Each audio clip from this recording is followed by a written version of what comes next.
Good evening, everyone. Welcome to the Environmental Planning Commission meeting of May 3rd, 2023. I call the meeting to order at 7 p.m. For those joining us in person, please note that due to our hybrid environment, audio and video presentations can no longer be shared from the lectern. Requests to show an audio or video presentation during a meeting should be directed to epc@mountainview.gov by 4:30 p.m. on the meeting date. Additionally, due to our hybrid environment, we will no longer have speakers line up to speak at the lectern. Anyone wishing to address the EPC in person must complete a yellow speaker card. Please indicate the name you would like to be called by when it is your turn to speak and the item number on which you wish to speak. Please complete one yellow card for each item on which you wish to speak and turn it into the EPC clerk as soon as possible, but no later than the call for public comment on the item you are speaking on. Instructions for addressing the commission virtually may be found on the posted agenda. Now I will ask the EPC clerk to perform a roll call, please.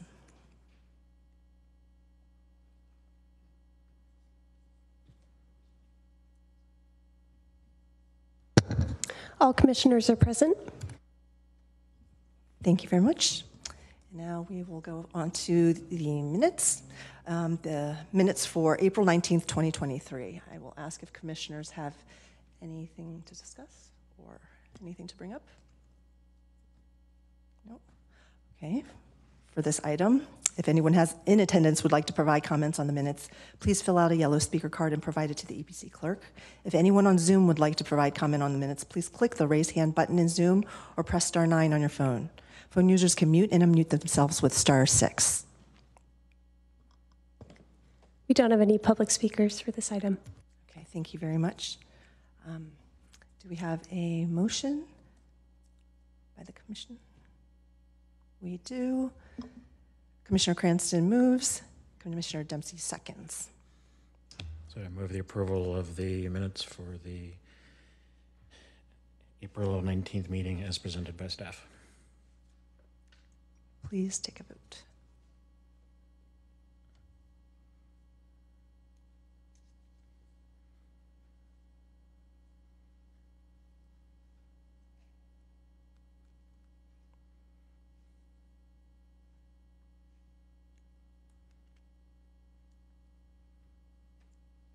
Motion carries unanimously. Thank you. Now on to oral communications. This portion of the meeting is reserved for persons wishing to address the EPC on any matter not on the agenda. Speakers are allowed to speak on any topic for up to 3 minutes during this section. State law prohibits the Commission from acting on non-agenda items. If anyone in attendance would like to provide comments on non-agenda items, please fill out the yellow speaker card and provide it to the EPC clerk. If anyone on Zoom would like to provide comment on non-agenda items, please click the raise hand button in Zoom and press *9 on your phone. Phone users can mute and unmute themselves with *6. We don't have any speakers on this item. Okay, thank you. Then we will close that agenda item and move on to the public hearing. 5.1, Google North Bayshore Master Plan. We'll first have a staff presentation and then applicant presentation, questions by the EPC followed by public comment. And at the closure of public comment, the commission will then deliberate and take action. At this time, I'm going to ask if any commissioners want to make disclosures such as contacts or with the applicant or site visits. Commissioner Haymeyer. I met both with the applicant and visited the site. Commissioner Gutierrez. I did as well. Commissioner Dempsey. I did as well. Commissioner Clark. Same. Commissioner Nunez. I've been to the site several times and also met with the developers yesterday. And Commissioner Cranston. Okay. I also.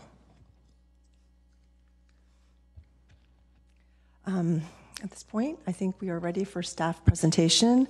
It'll be given by Diana Pencholi, Principal Planner, and Arti Srivastava, Assistant City Manager, Community Development Director, followed by the applicant presentation. Thank you. Thank you, and good evening, Chair and members of the Commission. Again, Diana Pencholi, Principal Planner with the Planning Division, and I have with me tonight our Assistant City Manager and Community Development Director, Arti Srivastava. The item in front of you tonight is the North Bayshore Master Plan. The 153-acre master plan area is located north of Highway 101 in North Bayshore Precise Plan area, highlighted on your screen here. The area as it exists today is predominantly office and R&D developments adjacent to Santiago Villa Mobile Home Park to the south and Shoreline Regional Park to the north. In March of 2021, City Council authorized the requalification of 1.3 million of non-residential floor area to Google, subject to a minimum community benefit of 42 million. At that meeting, the council also provided input on Google and Lendlease's preliminary master plan proposal.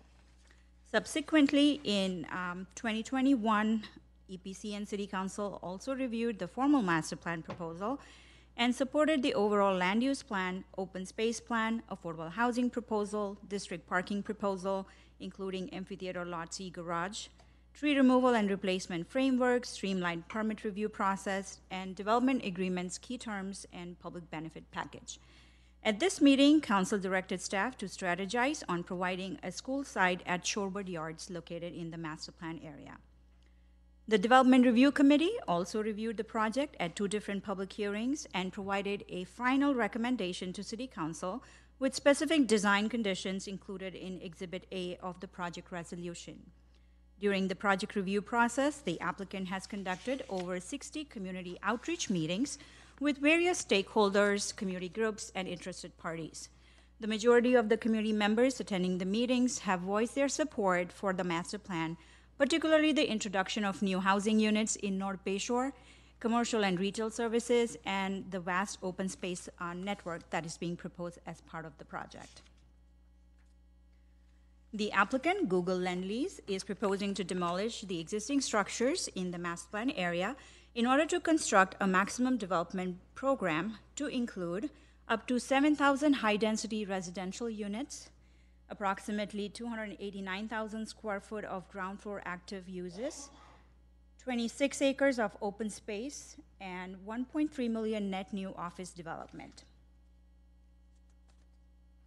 The proposal also includes 2 hotels, up to 525 hotel rooms, 5 district parking structures, including 1 at Amphitheater Lot C, new public and private street improvements, bicycle and pedestrian improvements throughout the master plan area. And it also includes an optional private district utility system, which will include thermal energy, electricity, and pneumatic waste collection, with an option subject to city's concurrence to add wastewater and recycled water in future. The master plan proposal includes reduced parking ratios at full build-out and a robust TDM program consistent with the Precise Plan standards and the city requirements. In compliance with the North Bayshore Precise Plan, the proposal includes shared parking facilities for office and residential uses and a district parking approach to help manage parking demand, which supports vehicular trip reductions. The district office parking strategy includes a parking garage proposed at Shoreline Amphitheater Lot C, consistent with the council's support at December 2021 study session. After going through the Surplus Lands Act process, the city is currently negotiating a long-term lease with Google for use of this Lot C for parking purposes, and this would be considered by the City Council on June 13 as a separate item. The applicant is requesting up to 30 years to construct the master plan in 8 phases for rebuilding existing office square footage to be demolished, existing square footage to be demolished, new office square footage to be rebuilt, and make space for new residential development as well. Project phasing is actually conceptual and at applicant's discretion for development, but at every phase, the applicant is required to be consistent and in compliance with the Precise Plan. There would be instances where interim measures would be required until the full build-out is done, and that has been discussed in the staff report. It should be noted that around 73% of the dedication for parkland and up to 51% of the housing units proposed in the master plan will be provided by phase 2 if the development is implemented under the proposed conceptual phasing plan. Talking a little bit about the residential development program, the master plan proposes to use 8.8 million square foot of residential bonus FAR to achieve up to 7,000 residential units. This will be able to implement 71% of all the residential units envisioned in the North Bayshore Precise Plan. The applicant is pursuing rental units initially, but proposing and providing flexibility to provide ownership units in the future by including a condominium map. The proposal will also meet the green building criteria as required by the Precise Plan bonus FAR. In addition to the market rate units, the applicant is proposing to meet the city and the Precise Plan's affordable housing requirement by providing 15% units through land dedication. The applicant has previously proposed additional 5% inclusionary units, which is not part of the revised proposal in front of the EPC tonight. The additional 5% inclusionary housing proposal was above and beyond the Precise Plan requirements and was part of the community benefit package back in 2021. Since then, the community benefit package has been revised to provide land for a potential school site in the area, which is another key need identified in line with the future development. An economic feasibility study conducted during preparation of the Precise Plan's affordable housing guidelines back in 2019 indicated significant challenges in developing inclusionary housing in North Bayshore. Therefore, the current land dedication proposal would be a more feasible option and may result in a higher yield of units. Additionally, the land dedication options provide greater flexibility to the city as well to target a specific affordable housing mix. In order to assess the applicant's affordable housing proposal, City hired Seifel Consulting Team to evaluate the proposal. The analysis includes an evaluation of the development proposal for each land dedication, its development potential, and parcel based on the city's experience with prior affordable housing development and based on input from other local affordable housing developers. Some of the key assessment results are shown on your screen, and I'll just go through some of the key findings. The study resulted in finding that the land being dedicated is sufficient for providing 15% affordable units, and the proposal meets the Precise Plan requirement. The dedicated parcels could generate a range of 950 to around 1,100 units, depending upon various development features such as the unit mix, the unit size, and the building heights. Moving on to the non-residential section of the development proposal for city office development. So in addition to the residential development, the proposal also includes around 3.11 million square foot of office development. This includes 1.8 million square foot of existing office to be rebuilt within the North Bayshore area, and up to 1.3 million square foot of bonus FAR from the Precise Plan's non-residential bonus FAR. The project would meet the bonus FAR requirements through community benefit contributions, sustainability features inbuilt in the proposal, and the affordable housing proposal in the master plan. Going into further details of the community benefit, to comply with the Precise Plan's bonus FAR requirements and Council's bonus FAR requalification condition from March 2021, the project was subject to a minimum community benefit value of $42 million. The 2021 study session proposal reviewed by EPC and City Council included up to $35 million in benefit contribution for priority transportation improvements and up to $7 million contribution for eco-gem design and improvements. Since the study sessions, the applicant has revised their community benefit proposal to dedicate the 4.1 acre parcel valued at approximately $43 million to the city. This provides council with flexibility to lease the property for a future school site at the location shown on the screen right now. The revised community benefit proposal is valued higher than the previous proposal and is in line with the council's interest in acquiring the future school site within the master plan area.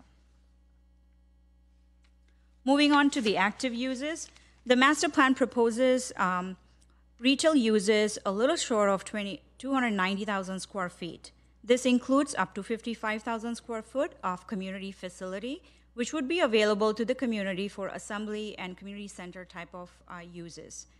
The active use development program will include rebuilding around 11,000 square foot of existing retail and redistribute it throughout the area. Social spine, as highlighted on the screen over here, is envisioned as the hub of active uses in the master plan development with non-vehicular access and ground floor active uses on both sides. A network of public parks and open spaces is also proposed throughout the master plan as part of the proposal. The project requires around 35.7 acres of parkland to fulfill its parkland obligation per the city code. Applicant proposes to meet this obligation by dedicating land to the city, obtaining parkland credit for POPA open spaces, and making payments towards in lieu fees, which will be utilized for construction of the public parks in future. This proposal includes 12 distinct open spaces, which accounts for 14.8 acres of public park space and 11.3 acres of privately owned, publicly accessible POPA areas. As part of the development agreement, the applicant is requesting 100% POPA credit, whereas the current city code allows up to 75% credit. All of the proposed POPA open spaces meet the POPA credit eligibility criteria per the city code. The credit request would allow the project to achieve the master plan's residential development yield and is in line with the recently adopted housing element policy, which seeks to reduce overall parkland dedication requirements. While the dedicated parkland would be developed by the city per city's parkland development process, the POPA open spaces would be developed by the applicant and reviewed by staff as part of subsequent zoning permit review. This would be reviewed for compliance with the city's POPA credit requirements. The applicant has proposed conceptual POPA design details as part of the implementation plan, which was reviewed by city staff and the DRC and is included in the EPC package as well. The conceptual plan includes key elements for conformance with the city's POPA credit requirements, which would be used for future review, as I mentioned earlier. Moving on to trees. The precise plan envisions transforming this suburban office development environment into an ecologically rich, complete neighborhood development that facilitates an active lifestyle and sustainable mobility options that require fundamental change to the streetscape design and the parcel density. Implementation of the master plan is expected to result in a removal of little over 2,800 trees, which includes around 1,300 heritage trees. The existing 3,800 trees on site includes 54% of trees which have low to medium suitability for preservation and over 80% which are non-native to the area. Although specific tree removal proposals are not being proposed or approved as part of the master plan, it does include a tree removal and replacement framework, which was previously reviewed and supported by the City Council at the December 2021 study session. Staff will use this framework along with city standard criteria to review future tree removal requests under the subsequent zoning permits. This tree removal and replacement framework includes priority to retain and integrate healthy trees, exploring transplanting healthy trees suitable for local climate, replacement per city standard practices, and also following North Bayshore plant palette for new planting. The applicant is proposing to plant approximately 3,115 new trees to maintain the canopy coverage that exists today on site while redeveloping the area to implement the precise plan vision. Replacement trees are proposed in the EcoGem open space and would allow for achieving further tree canopy in the area. Now, talking a little bit about the public benefits. Another element of the project is a 30-year development agreement to allow for flexibility in the timing and phasing of the project. Implementation and delivery of a large-scale project of this nature would otherwise exceed the city's standard approval and permit extension period. As part of the development agreement, the applicant has offered the following public benefits valued at $18.5 million to the city and its residents, including monetary contribution of $1.5 million for people-centric funds to be paid in two parts. A $10 million contribution for ground floor activation program, up to $2 million contribution for public art program, and up to $5 million contribution for design and improvements of EcoGem. This proposal is a little bit different from what EPC and Council saw during the 2021 study session, but it does have some of the similar features and some of the things which have been adjusted from the previous community benefit package. Procedurally, it is important to understand how the master plan would be implemented through future permits. Applicant would be required to apply for subsequent zoning permits and building permits for individual developments within a phase. As supported by the City Council during the December 2021 study session, the master plan will utilize the streamlined review process where all the future permits consistent with the master plan would be reviewed and approved at an administrative zoning hearing in lieu of a City Council hearing. So as shown on this slide, if a master plan is approved, the applicant will come in with subsequent zoning permit, which would follow typical development review process with the city staff reviewing for compliance. There would also be a public outreach meeting for community input. The project would be reviewed by the Development Review Committee, and finally, the zoning administrator would make a final decision on the permit at a public hearing. The zoning administrator does always have the ability to refer the project to the City Council when needed, which would be in case of inconsistency or major modifications are proposed. So any major modifications to the master plan which fundamentally change the project, such as change in land use location or increase over total floor area approved, would require a City Council authorization. The last component of the project proposal is the vesting tentative map being requested with this master plan to create 58 new lots, up to 7,000 residential condominium lots, and 526 vertical subdivision lots. As part of the project review, City prepared a subsequent environmental impact report, EIR, which supplements and tiers from the North Bayshore Precise Plan 2017 EIR and the General Plan EIR. A subsequent EIR is prepared when the project will have one or more new significant effects not discussed in a prior EIR and where only minor alterations or changes would be necessary to make the previous EIR adequately apply to a project. In this case, it was the air quality, and the Precise Plan EIR was a program-level EIR, which had separate thresholds and standards compared to a development project. So the master plan project was reviewed for BACMED's Bay Area Air Quality Management District's project-level thresholds and found to have significant unavoidable air quality impacts directly tied to the scale of the project, the nature of the project, along with the long construction times and schedule involved with the 8 overlapping development phases.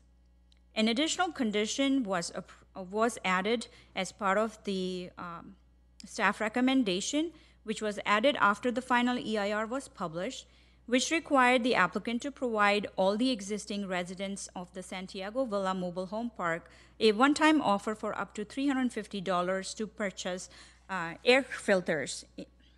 The Santiago Villa Mobile Home Park residents are the closest residents in the area who will be impacted by the project construction. The EIR also determined that the implementation of the Precise Plan would exceed the emission projections and the associated carbon efficiency targets identified in the GURP, and includes more development than what was identified in the General Plan EIR. Therefore, it would result in significant unavoidable greenhouse gas impacts as well. Implementation of the city conditions, mitigation measures identified in the subsequent EIR, and all other impacts would be less than significant levels. So with these significant unavoidable impacts, and in order to certify the EIR, the city is required to adopt a statement of overriding considerations. This would note the project's benefit or outweigh the project's impacts identified here, and this has been included in Exhibit 1 to the staff report. Outside the CEQA realm and analysis, which determines impact based on the vehicle miles traveled, The city also prepared a master plan level multimodal transportation analysis, also called as MTA. This was prepared to evaluate the transportation and circulation system operations for all modes, confirm compliance with the gateway trip caps, and analyze parking scenarios for the project. The MTA analyzed the full build-out of the master plan, which may take up to 30 years, and was consistent with the transportation analysis conducted for the 2017 Precise Plan and the North Bayshore Circulation Study approved by City Council in 2021. The results of the MTA confirmed that the master plan full build-out will not exceed the gateway trip caps due to implementing robust TDM program to achieve a 35% single occupant vehicle rate and completion of the priority transportation improvements that were identified in the Precise Plan and updated in the circulation study. The MTA did indicate the Shoreline Boulevard within the North Bayshore area could experience significant vehicle delays, particularly at intersections due to increasing traffic along the corridor and on the cross streets. However, this is at full build-out over 30 years and conditions may change during that time. Site-specific transportation analysis, or mini MTAs, will be required as part of future zoning permits to help identify localized operational issues that may result from the phase of master plan development and potential solutions such as additional strategies to better manage peak period congestion for Shoreline Boulevard, new traffic signals, or advanced technologies for intersection operations or other multimodal improvements. The applicant will be required to contribute a fair share for any improvements that are identified as part of these mini MTAs. In terms of next steps, an administrative zoning public hearing is scheduled on May 10, 2023 to review the development agreement and provide recommendation to the City Council. The Council public hearing is also scheduled for June 13, 2023 to consider recommendations from the DRC, EPC, and the zoning administrator and make the final decision.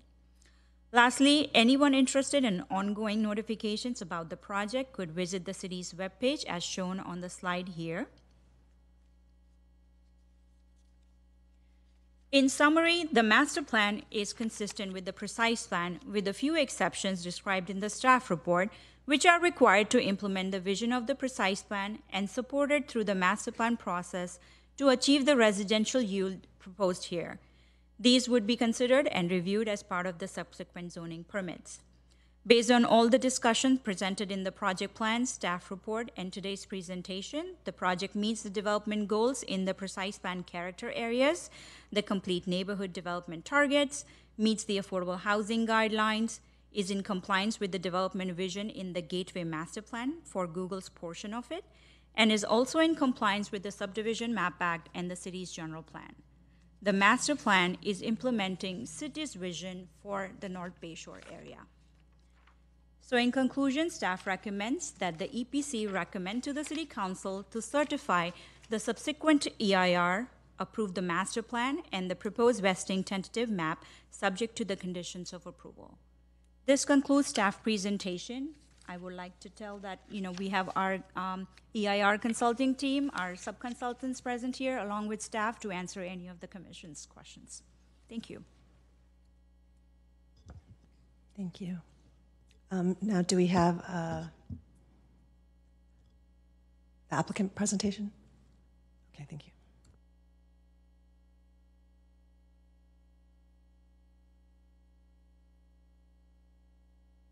Again, Vice Chair Cranston and Commissioners. My name is Michael Timoff. I am the District Development Director for Mountain View. Thank you for having us here tonight to present the master plan for North Bayshore. As you could just tell, we've been at it for a while, and just would like to express appreciation to staff, in particular RT and Diana, for all of their hard work over the past 5 years. It's really been 5+ years in the making since the city updated the master plan or the Precise Plan in 2017 to add housing. I would also like to, on behalf of our entire team, personally thank Don Cameron, Ed Arango, Joseph Cervantes, Angela LaMonica, John Merchant, Wayne Chin, and Sandy Lee. I feel like I'm at the Oscars, but it's really been a group effort, and really do appreciate all of the work and extra effort that staff has put into getting us here tonight. Next slide.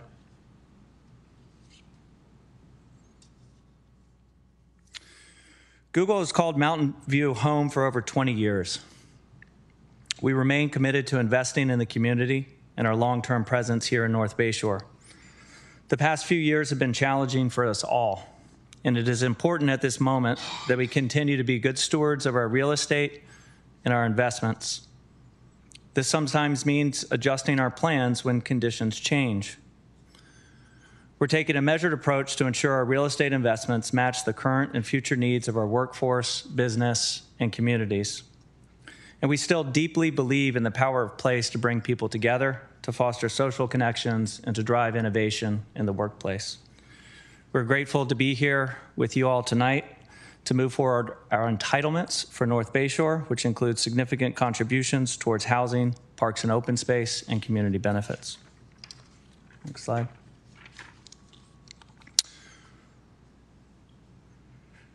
Together, we've been planning for the transformation of North Bayshore for many years. As I mentioned, in 2017, the city amended the Precise Plan to add up to 10,000 new homes in North Bayshore, and in 2021, we submitted our preliminary master plan to help further the city's vision consistent with the Precise Plan's requirements, policy goals, and objectives. Tonight, we have the opportunity to take the next step towards delivering on the city's vision of transforming North Bayshore from a car-centric suburban office park into 3 complete, vibrant, mixed-use neighborhoods, and to enable much-needed housing. This is a transformation built on the principles of human-centered design and grounded in the ecology of place. A complete community means providing daily needs and services within a 10 to 15-minute walk from where you live or work. It means giving people the opportunity to live closer to where they work. Our master plan will enable much-needed housing, up to 7,000 units, and includes investments in public infrastructure, placemaking, education, small business support, and great public places that will continue to evolve over time to meet the community's needs. By focusing on creating pedestrian-friendly, walkable streets set within a robust street network or parks network, people will be able to connect with their neighbors, relax in nature, and enjoy local retail experiences, all on the same day and all within North Bayshore. Next slide. As Diana mentioned, our master plan builds on the city's vision to help implement the Precise Plan's guiding principles by introducing an active mobility network combined with transit-rich infrastructure, walkable blocks, and human-scaled neighborhood design.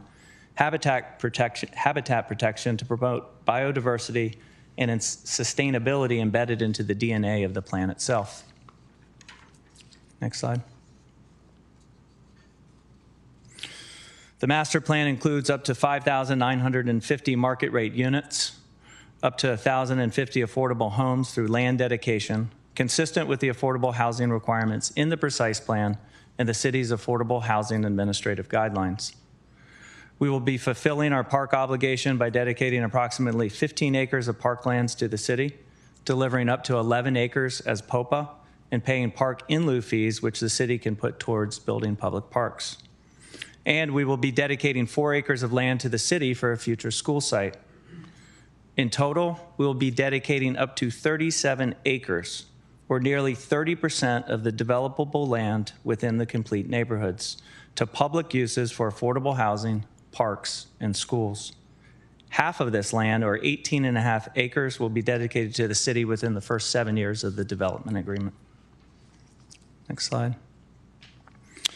Over the past several years, and now as we look towards implementation, we have had to balance many of the policy priorities, project requirements, and design objectives with the economic realities of what a real estate development project can feasibly support.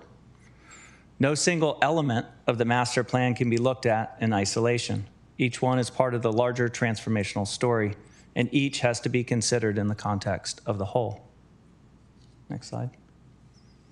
To that end, we've been working with staff over the past several months to make the plan more resilient while balancing the project elements that make up a complete community. We started by asking ourselves the question, how might we move forward with housing, dedicate land for public uses, reallocate community benefits in a way that decouples each from the timing of office development. Next slide. As part of our commitment to accelerating housing, we will be dedicating nearly 4 acres by 2029 for the city to deliver up to 500 affordable homes, helping the city to achieve its RHNA targets.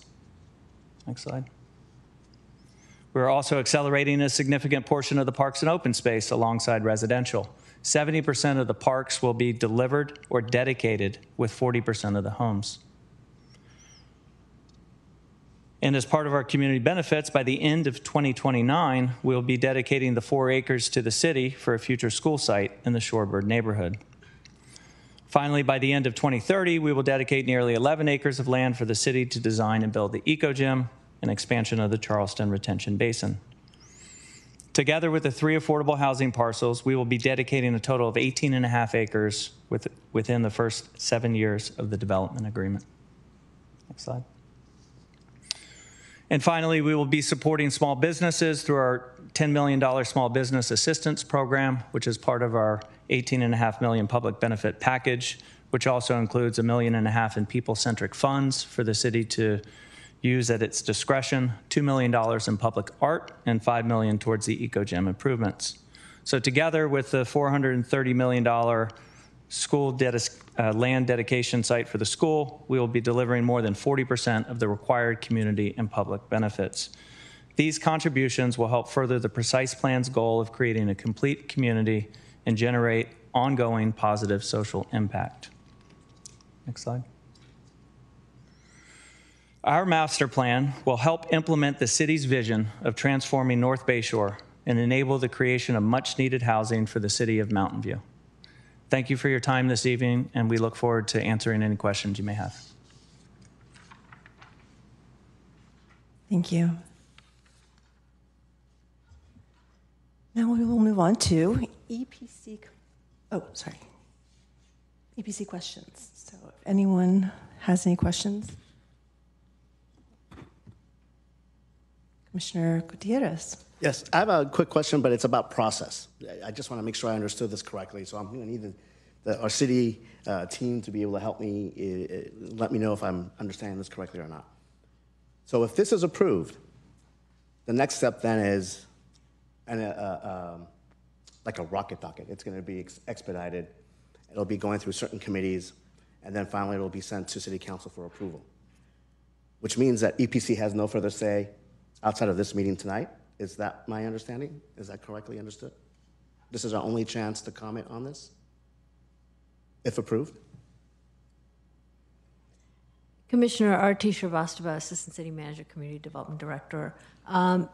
Yes, as part of the master plan, the Planning Commission and Council will look at all of the details and will bless the master plan elements. And after that, it will be reviewed for conformance by staff as each single permit comes for review.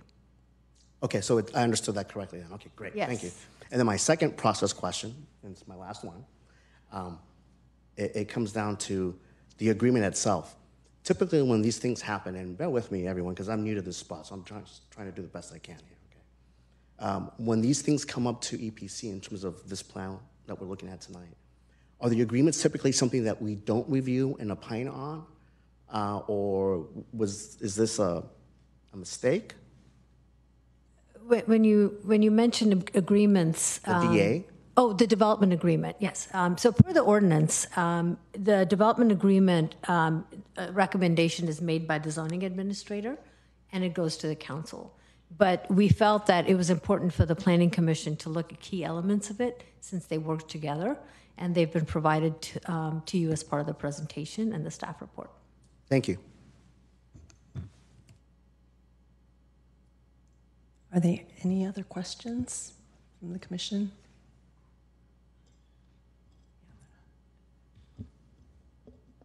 Commissioner Dempsey, I'm showing that you have a question on my screen, but. Sure. Just a few small ones, mostly for staff. First quick question, are there any builder's remedies builder's remedy projects that had papers pulled in any way, shape, or form in this space? I'm assuming no, but I just wanted to confirm. We had an application adjacent to this this project at the Century Theater's site. That's what I was thinking. Yeah. Okay. But It's not within within the master plan. It's adjacent to the master plan. Okay, wonderful.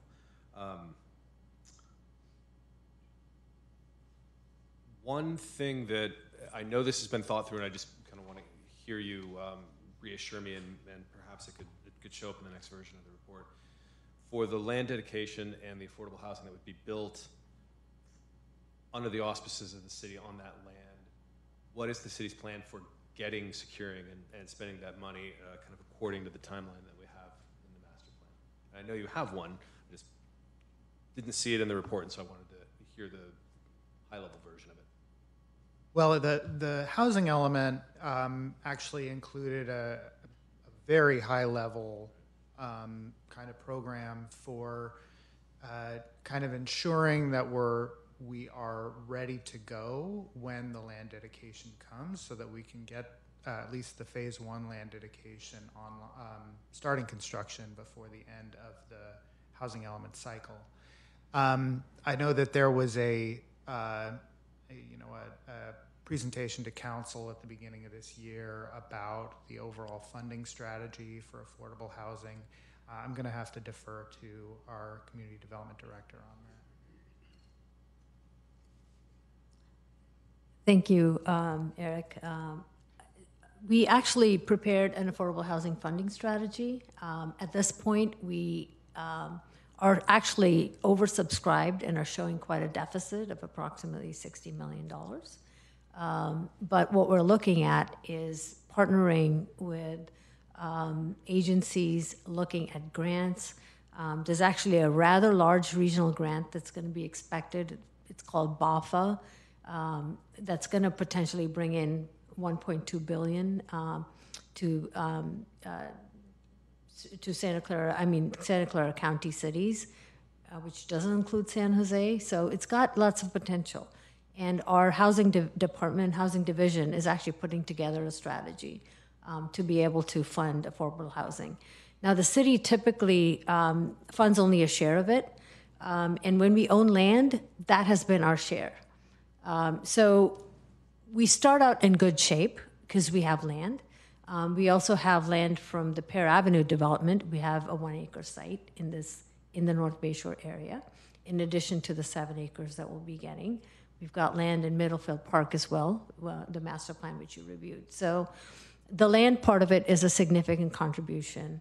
And then beyond that, usually the affordable housing developer puts a funding stack together with the help of income that they get from units, state tax credits, and other, county funding and other funding options.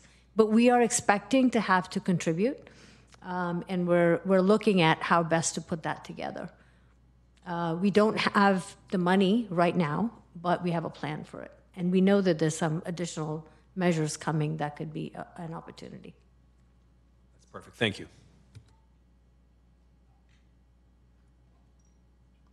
Commissioner Nunez?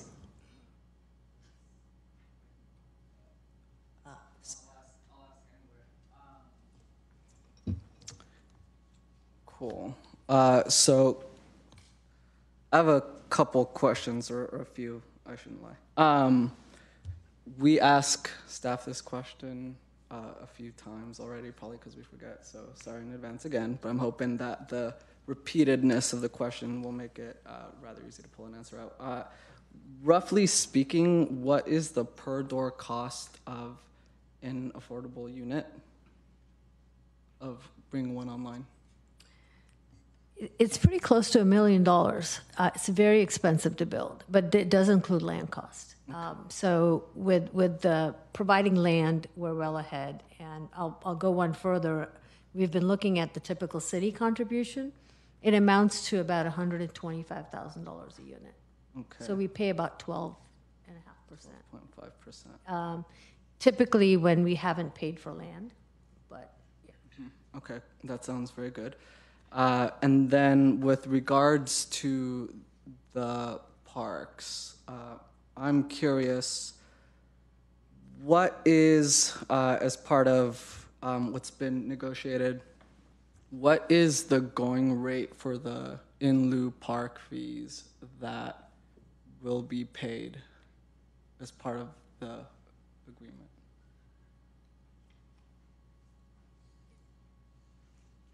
I'm going to try to answer it, but I might need our community services director to help with this.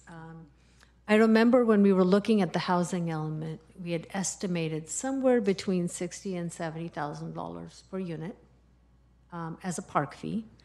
Now, we have to keep in mind that a significant portion of that park fee is going to be paid through the dedication of parkland and through the 100% POPA credit for privately owned, publicly available space.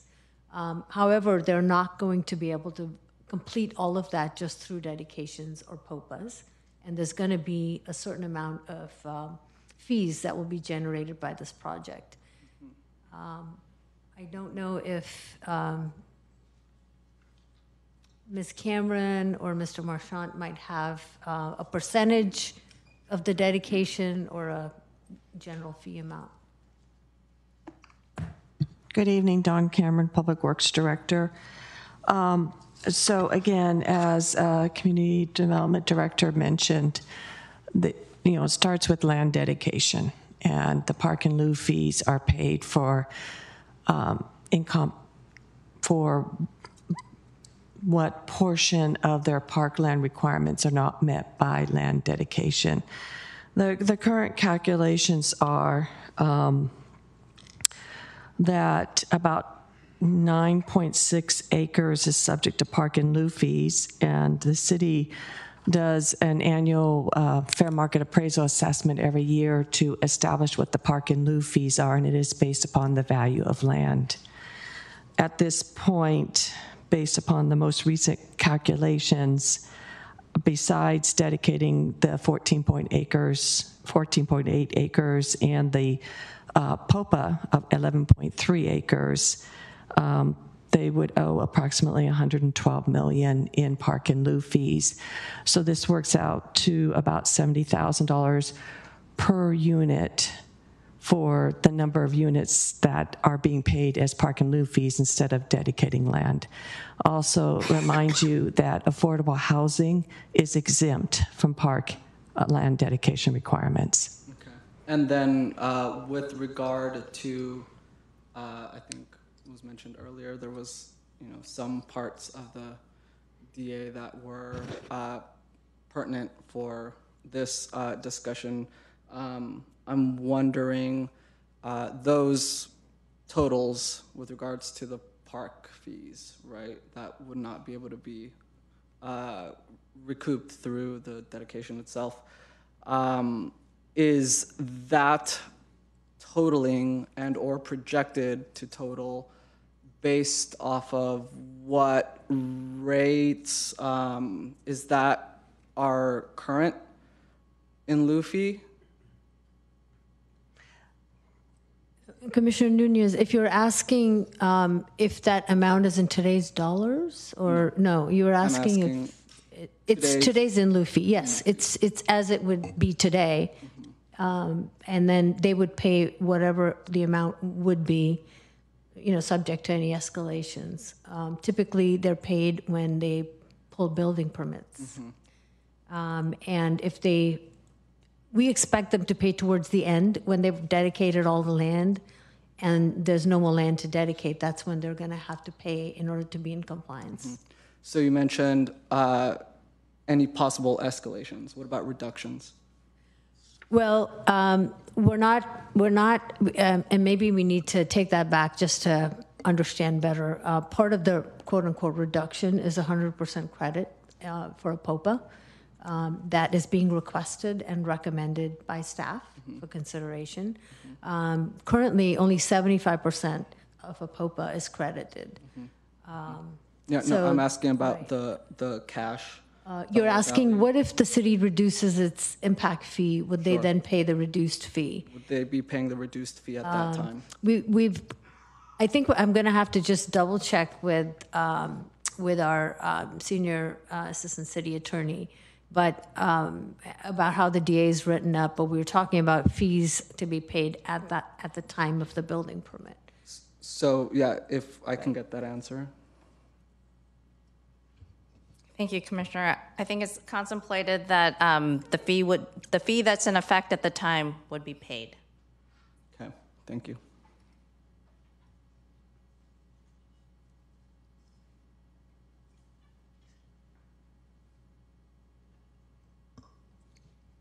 Go ahead. Commissioner Cranston, please.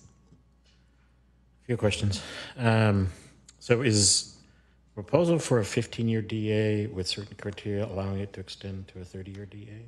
Or is it in fact a 30-year DA? We actually have, it's a 30-year DA, but with certain performance criteria within that 15-year mark, if it is to be extended. So if they fail to comply with those performance measures, then the DA will not be extended. And how many phases have to be completed at the end of that 15 years? Certain elements have to be completed, and if you could just give us a few minutes, we could provide you the list. There are 8 phases listed. I want to know how many have to be done. Well, we're actually looking at other ways. We're looking at a certain number of units to be constructed, regardless of where the phasing is. Certain park parcels to be dedicated. So we're looking at deliverables for the community in terms of below market rate sites, park land, the school property, and a certain number of units.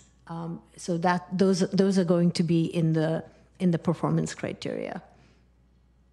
It doesn't specifically say that phase 1 or 8 has to be completed.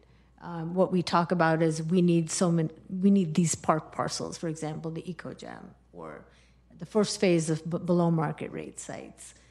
That's how we have structured the 15-year performance criterion.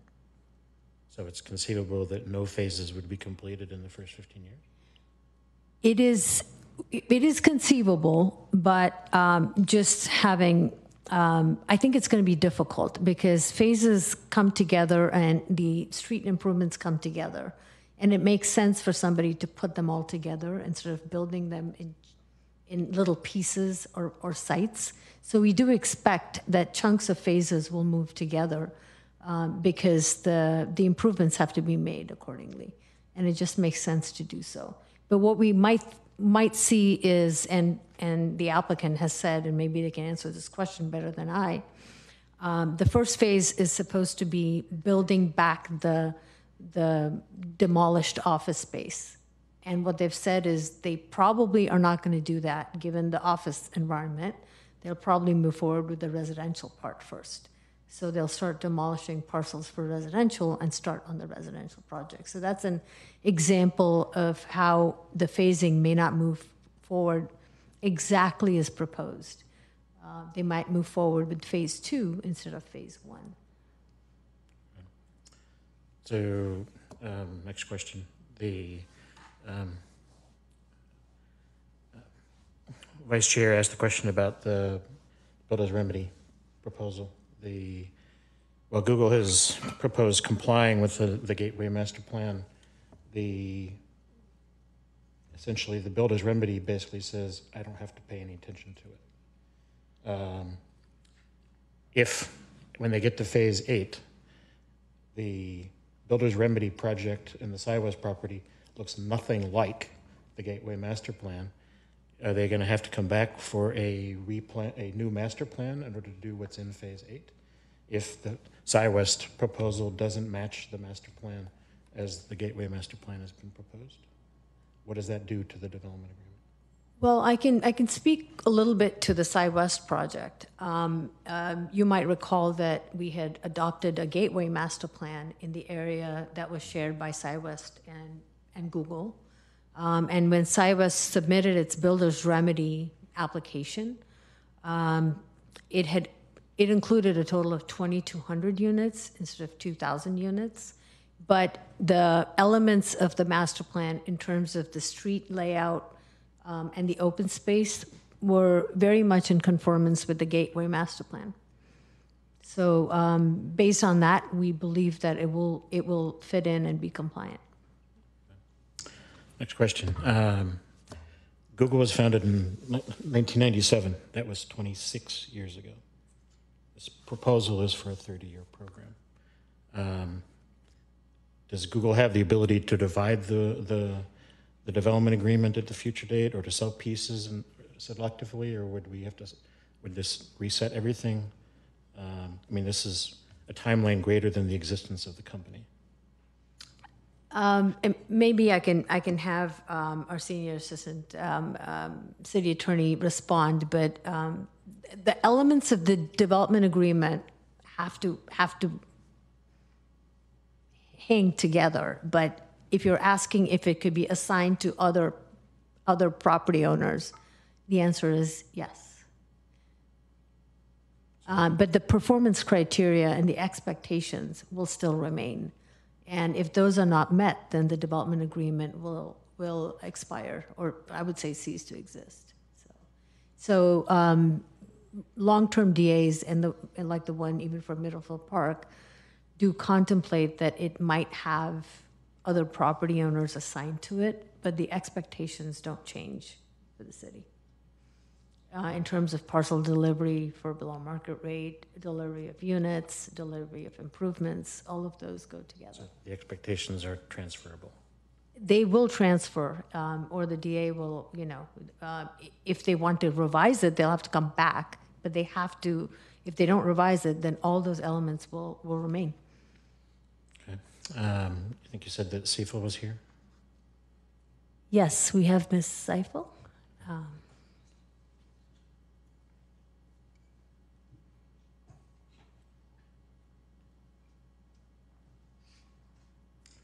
Hello. Thank you for your time.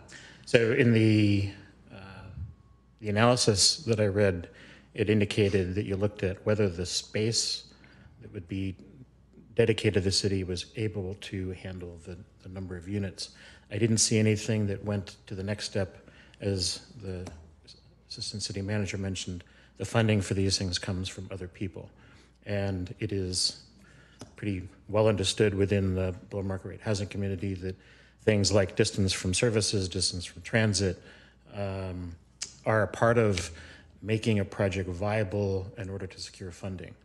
I'm specifically concerned about the Pear site, or the one that's right next to Santiano Villa.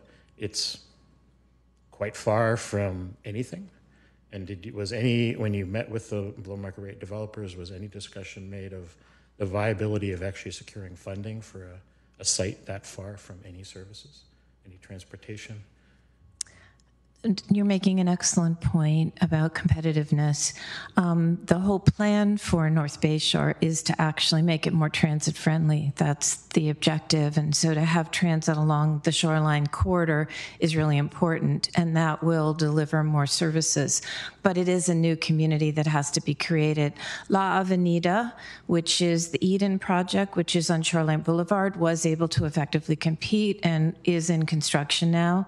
So you're correct that Pear is further away from that, but I think over time, the whole proposal here is to actually improve the environment so that it will be more competitive over time. So if the land isn't dedicated until 2029, and the build-out doesn't occur until 2029, would we realistically expect that it meets the criteria within 2 years in order to make the housing element time-wise?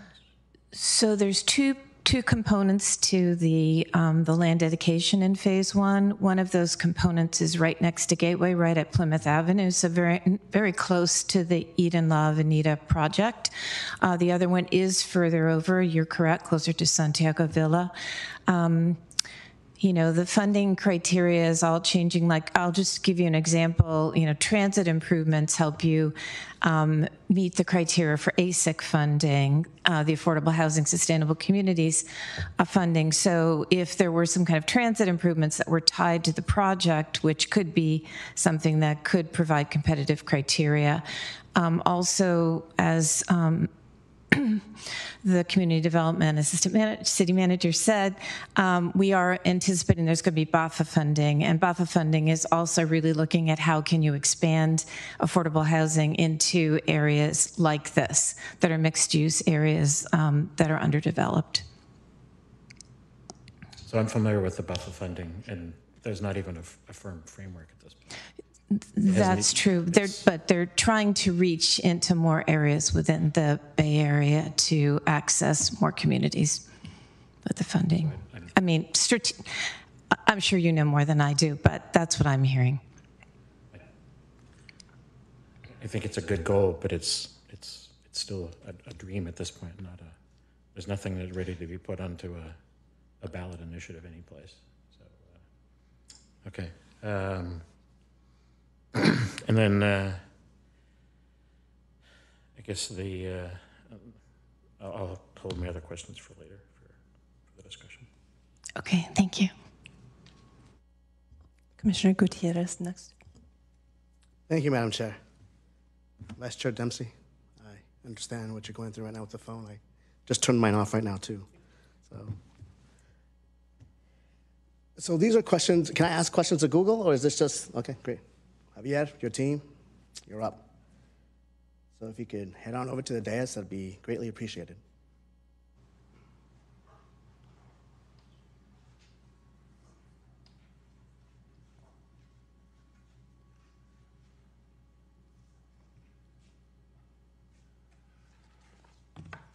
Thank you, sir, and thank you, Javier, and to the Google team for your presentation that you were able to share with me earlier today, and for my subsequent questions that I had, and for you being able to answer those as best as you could. And for the record, I mentioned to you I wouldn't have any gotcha questions, and I remain true to that, but I do have questions. One thing that I wanted to highlight, though, to the community was this one question that I shared with you, which was the 3 parcels that should be dedicated by 2029. I think it's 10 acres of either POPA or that to be given to the city for their use. And the question I had asked is, how do you make the decision of which way you're going to go? Yeah, good question. So we've asked the city, and the staff has agreed with this, to provide some flexibility for us to decide in the future when we get to a development parcel that has an adjacent open space, whether we want to deliver it as a POPA or we want to dedicate it to the city. And in all likelihood, we'll know in advance before we get to that development parcel.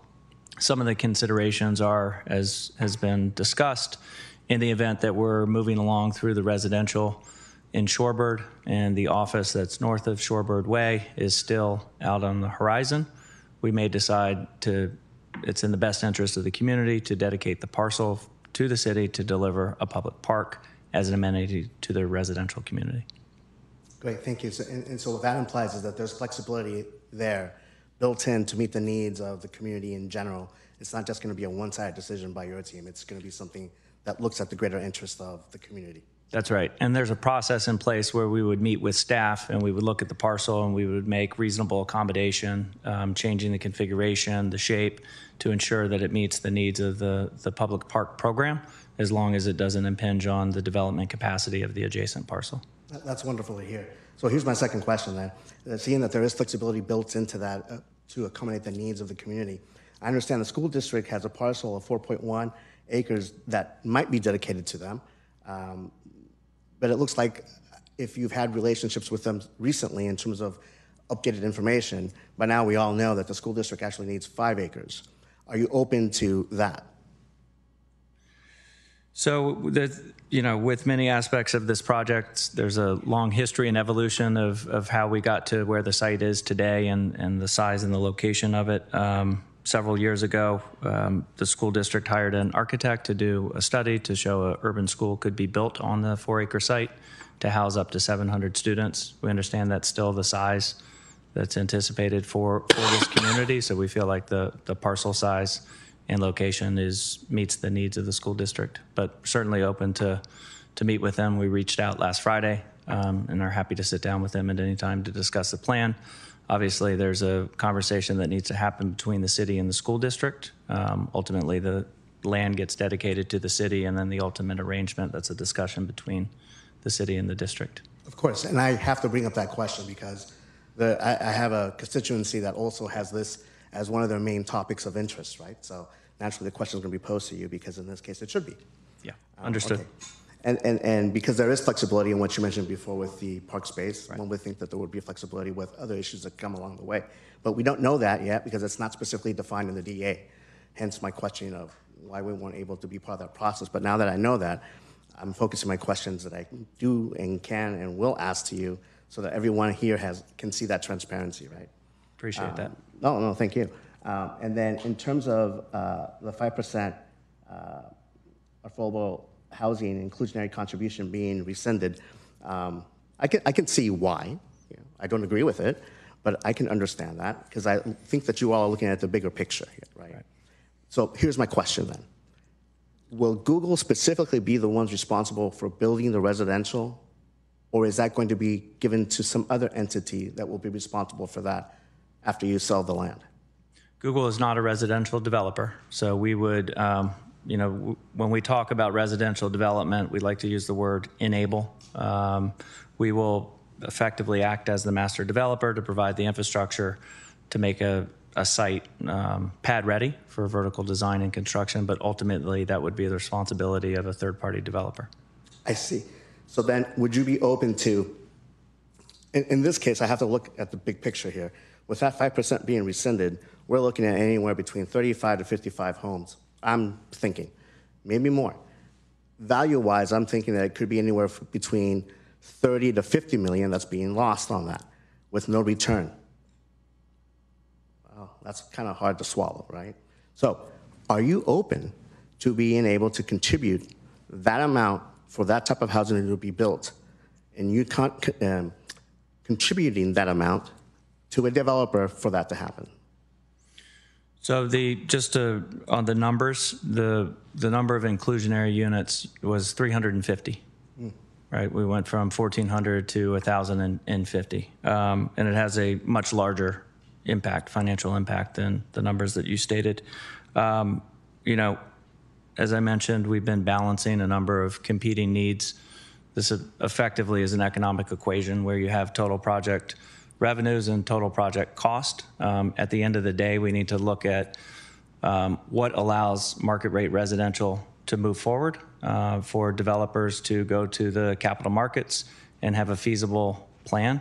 So at this point, we feel like we're at the limit of overall economic feasibility.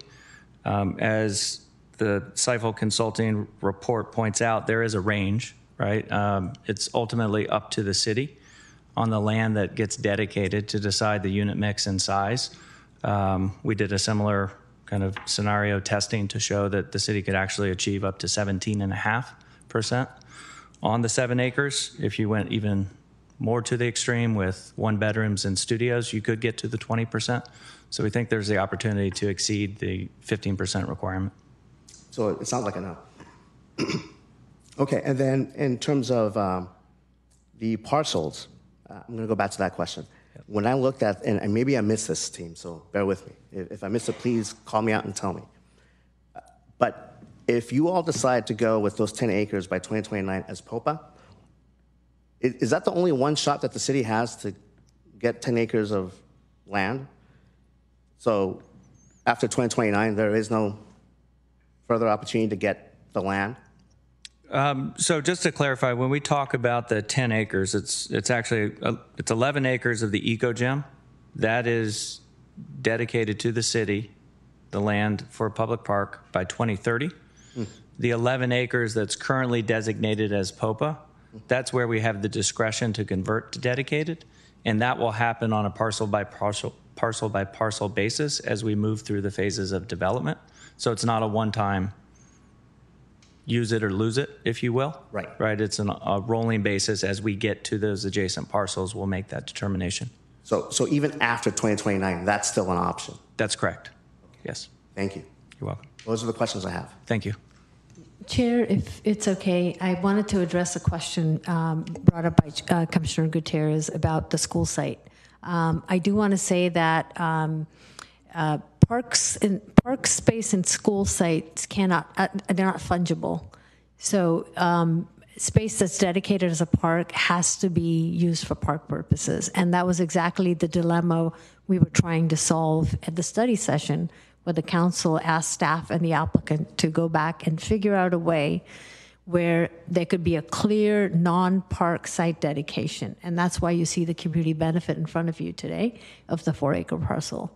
I will also add that our city manager's office is working with the school districts on a very broad set of issues, including the school site and the Education Enhancements Reserve, JPA.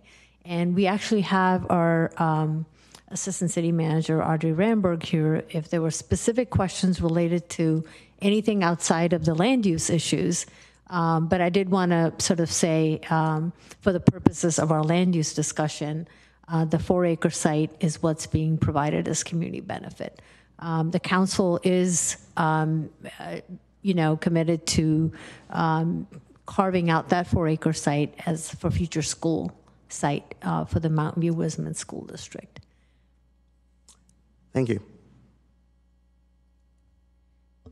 Any other questions from the commission? I had just a few questions. One regarding the school site, is that's not being counted towards the parkland, right? Because that's That is in the correct. school site.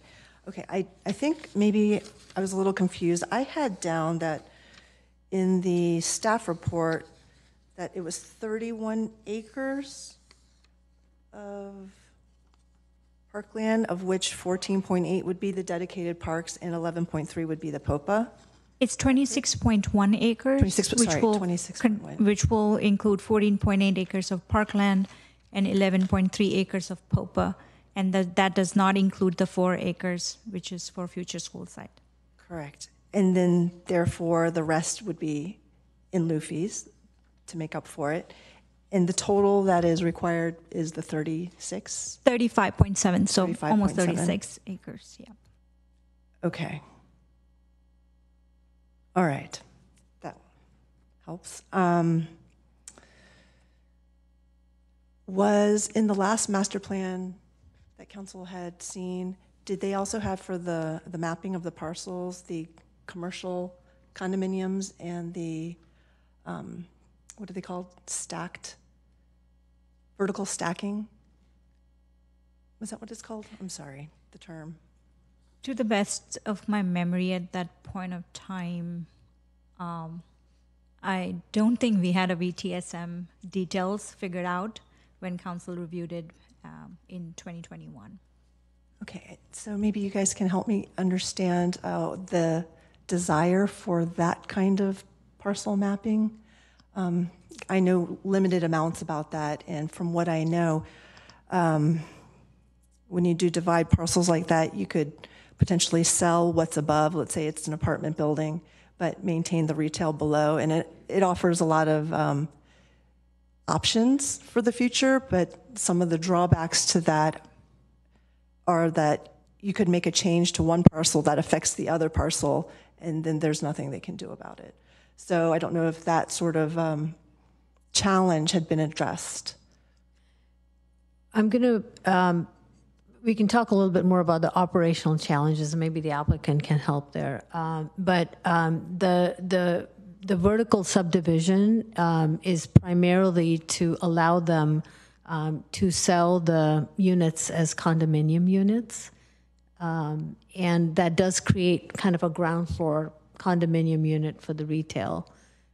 They do have models for that, and typically it's kind of an HOA kind of format where, you know, they all get together to talk about responsibilities, and they have CCNRs, which are, I don't know what the word, but basically they're rules that everyone is bound by for maintaining, for providing funding to maintain, very much like in a condo building. So if you were asking about changes made by one unit or one parcel that might affect another one, typically they're addressed by the CCNRs, which kind of talk about the roles, responsibilities of each of the condo owners. Okay, thank you. Yes, thank you. Oh, and I asked this during the meeting that I had with Google, and because it didn't come up, I figured I'd just ask it so everyone could hear it. And that was about the district utility plant. I was under the assumption that it might scale down in size. And I asked also if the affordable housing units were coming on board first, if they relied on that. And if not, does that make the affordable units more expensive to build in order to prepare to connect to that in the future?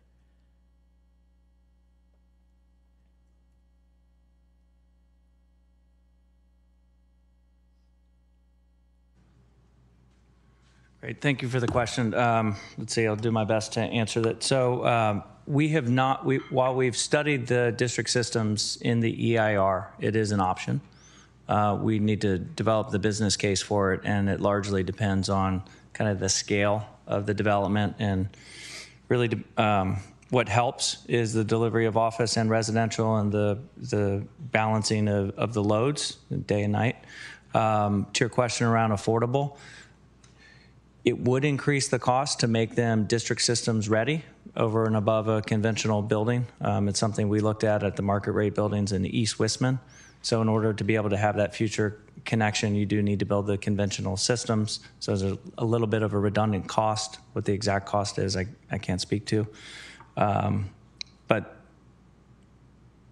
to your first question around it being scaled down, there are a couple components that we've looked at. The primary one is district heating and cooling. That system can actually scale. You can add units as you go to meet the increased demands that are placed on it. One component that it's still provided for as an option in the future is recycled water. We understand that the city is moving forward with a recycled water plant in Palo Alto, and so we've agreed to effectively be the customer.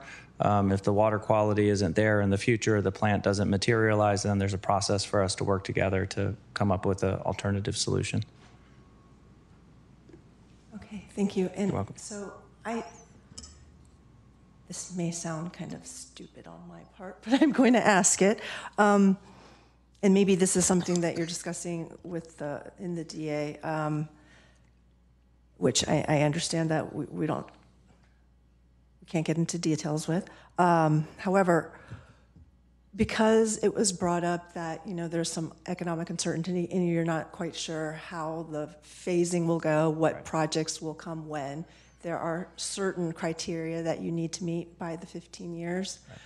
Would you be able to sort of quickly give us a brief rundown of what those deliverables are and what the consequences are of not meeting it, other Sure. than if you're at liberty?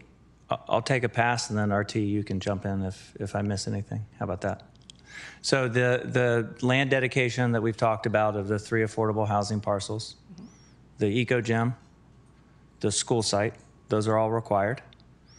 The number of market rate units that we've landed on is 1,250. So 1,250 market rate units. And again, because the phasing is adjustable, we've moved away from the idea of any specific phase, and we've moved to a number of units.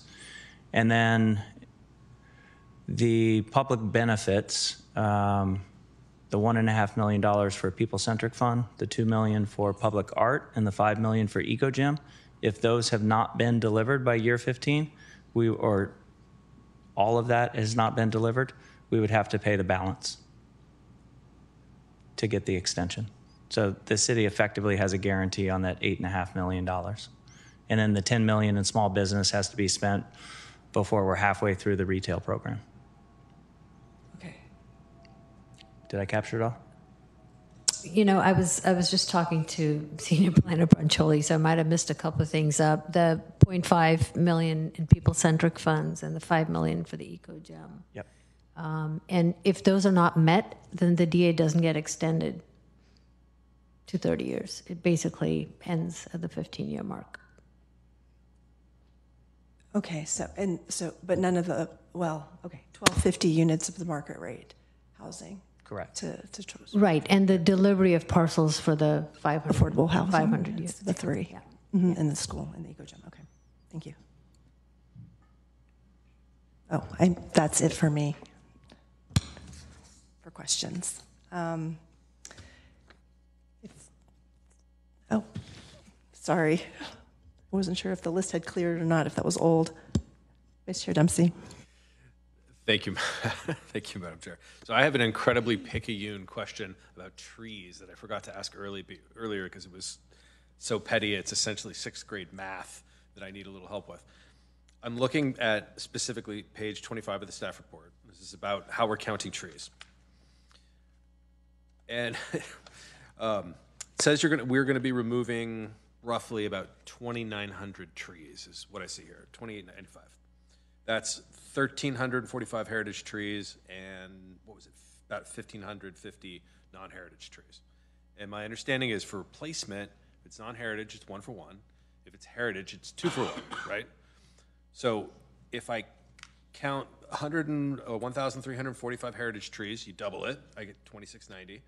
And then 1,550 non-heritage trees, that adds up to about 4,240 by my quick lawyer's, mathematics skills here.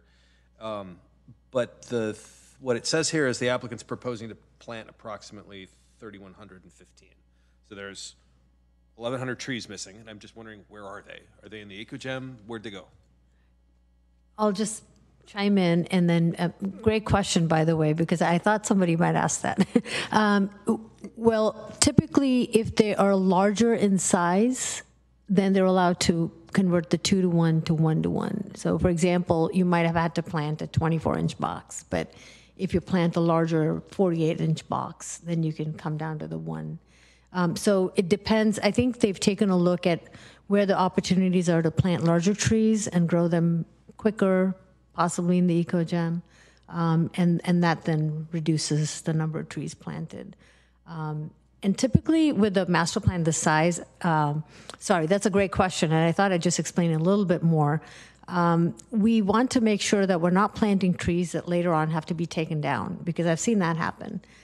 So we have to be very careful about how far apart they are, what kind of trees, where, so that they thrive in that atmosphere. And we expect to do a lot of that as we go through the planned community permits. The applicant's probably taken a good stab at it, had done some work, and come up with this number. So. And I would just add that this math is correct. It is actually noted in table F4.2, which is an appendix F to the implementation plan attached to the staff report.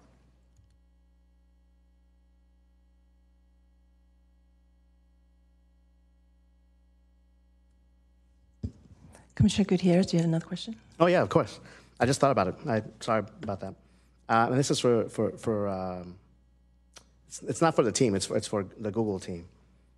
So my question for them is, where did it go? Oh, yes. Thank you, sir.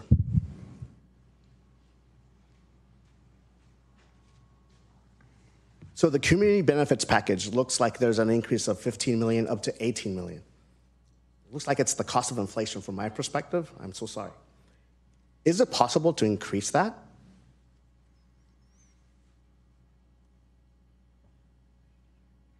Again, I'll go back to the comment I made earlier. We have been going through a process of looking at all of the policy objectives, all of the needs, right, that need to be met in the community to try to come to a balanced outcome. There's a certain amount of revenues that are generated from the project, a certain amount of uses, cost. The community benefits is one of them. As I mentioned in my presentation, we're over 40% of the required community benefit amount. So again, I feel like we're going above and beyond already. Thank you for saying those words, because I think you can do better. In your meetings leading up to this session here, you spoke to the community about meeting these objectives of being part of Mountain View's history, because you in fact started here and you've grown since then. And you're a member of the city. Whether we like your effect or not, That's besides the point. I totally understand. Business is business. At the same time, many folks have been priced out. Property values have gone dramatically high. We've lost working class folks. We've lost people like my parents. They're not here, they can't afford it. I can barely afford it. And I don't know how much longer, to be honest with you. So I have to ask these questions. You understand? So my question then is, if you think that you're part of the community and you want to pitch in, why is it so difficult to then be truthful at the community sessions? And if you were truthful there and it wasn't a problem, when you mentioned that affordable housing was a concern for you all, the rescinding of the 5% hits hard. For you, it's a matter of metrics. For the community, it's a matter of being able to live here or not, and establishing an equitable and profitable partnership between the city and whatever it can get, and Google and whatever it wants to get. So there's a balancing act there. I appreciate your time. Thank you. Commissioner Haymeyer, you're next. Thanks. We haven't talked a lot about circulation tonight, and I wanted to go to, I'm on page 29 of the staff report, looking at some of the transportation analysis figures, and I wonder if we can talk a little bit about what is a peak hour and how we look at this, just given changes in work patterns and noting that so the first bullet says the cumulative conditions vehicle volume is less than. No, I'm sorry. Excuse me. Sorry, hang on. Looking at the intersection level of service at 11 intersections that will not meet city standards. Can we just talk about that more broadly? And I have not kept track of what's happening on Shoreline Boulevard. Are we still focusing on reversible bike lanes? Just putting that in context would be helpful. I'm going to ask Ms. Cameron to come up and help us with that question. Thank you for the question. Again, Dawn Cameron, Public Works Director. Let me see if I can kind of unpack that question a little bit for you. To start with, in terms of current conditions on the gateways and shoreline corridor, traffic is still down, based upon the changing work patterns after coming back from the pandemic and the amount of return to office that has been experienced so far. And in fact, it is scheduled for the next council meeting to receive the North Bay Shore trip cap monitoring compliance report for the counts taken last fall and this spring. So again, it still does continue to show that we are well below the cap. Traffic is not through those gateways has not returned yet to pre-pandemic levels. We have seen it grow between last fall and this spring. We are seeing it start to increase, and we expect that to continue. In terms of the city's plans for our priority transportation improvements, we still are planning to deliver those improvements and working towards them. The key ones that are currently in design and will, in the next year or so, will be under construction include the US 101 Shoreline Off-Ramp Realignment Project, the Shoreline Transit Lane that goes from Middlefield Road to Pear, which also includes protected bikeways along Shoreline and other multimodal improvements. The Charleston Transit Corridor from Ringstorff over to Shoreline for transit lanes, as well as cycle tracks and many pedestrian improvements. And the Plymouth Avenue Realignment Project to align it up with Space Park. All of those projects are continuing forward. While they were originally planned to address traffic conditions we were even seeing pre-pandemic, their primary purpose, however, was as part of the precise plan needs and planning ahead for the future transportation needs. So it's still very important to build these out. They are critical to the successful circulation and meeting the the traffic demands, as well as providing a really robust bicycle and pedestrian system supporting transit in North Bay Shore, hopefully along the same timelines as the master plan is being built. And if we get a little ahead of them, even better, because it means the infrastructure is in place to support them. So that's the plan for the transportation system. Was there an additional part of your question? So in terms of getting from North Bay Shore to downtown, is that still you were saying Middlefield to North Bay Shore? So that's the primary component. Is there a piece from Middlefield to downtown? Yes, those pieces are still underway as well. So we basically start with the transit center and Castro Street when we talked about creating primarily a bicycle corridor that will get you from downtown into North Bay Shore. So we are in final design for the grade separation project that will create a bicycle and pedestrian undercrossing of the train tracks and Central Expressway. We expect the first phase of construction to begin on that project next year in 2024, and it'll take a couple years to complete construction. In addition, then we pick it up at 100 Moffett Boulevard across Central Expressway, and we have what's called the Sterling Bike and Ped Improvement Project that recently received a federal grant, and it is almost done with design. I believe we're supposed to advertise it for construction end of this year. And that will then create a series of bikeway improvements that connect, using Sterling, that connect through to Shoreline Boulevard. It also then creates some additional bike improvements on Shoreline. That's part of this Sterling project that will connect to Middlefield. And now we're to the bus lane project that starts at Middlefield and the cycle tracks there. And that project was paused on construction. We had to do some redesign, and we'll be rebidding it at the end of this year as well, or early 2024. So that'll get going under construction.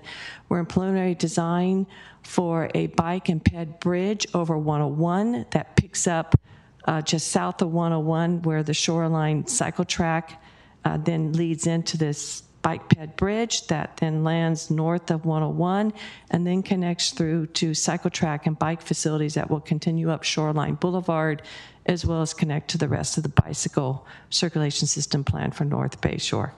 So we've got a lot in process right now, and we'll be seeing the rate we're going, we will be seeing a lot of projects under construction within the next 2 years. Great, thank you, that's really helpful. And Artie, maybe I can take you up on an offer. I think you said Audrey's here, and I suspect a lot of public comment might talk about schools, and I wonder if we could just hear that kind of contextual discussion of what the city is in conversation about the school district. I know that it veers a little bit off of the land use path, but I think there are a lot of public comments that it'd be helpful to have that before we go into that session. Sure, we could queue up Ms. Ramberg. Hi, Audrey Seymour Ramberg, Assistant City Manager. Thank you, Commissioner. I do want to be general in my response in that the item before the Commission tonight does relate to the land use matters of the master plan, but there is some context that I can provide for ongoing conversations between the city and the school district regarding the city's desire to be a good collaborative partner and assist the school district in meeting school capacity needs that are related to housing growth in North Bay Shore. There is a city council policy of a school strategy. In addition, we have the Shoreline Regional Park Community Special Park and Recreation District that provides a payment to the school districts each year. The amount of that payment is current for future years following the June of this year is under negotiation. And that's context that I think is helpful in the ongoing nature of the Shoreline Regional Park community with its many obligations that it needs to fulfill, including the vision of robust housing. There is within that a commitment to provide funding to the city's school districts. Thank you.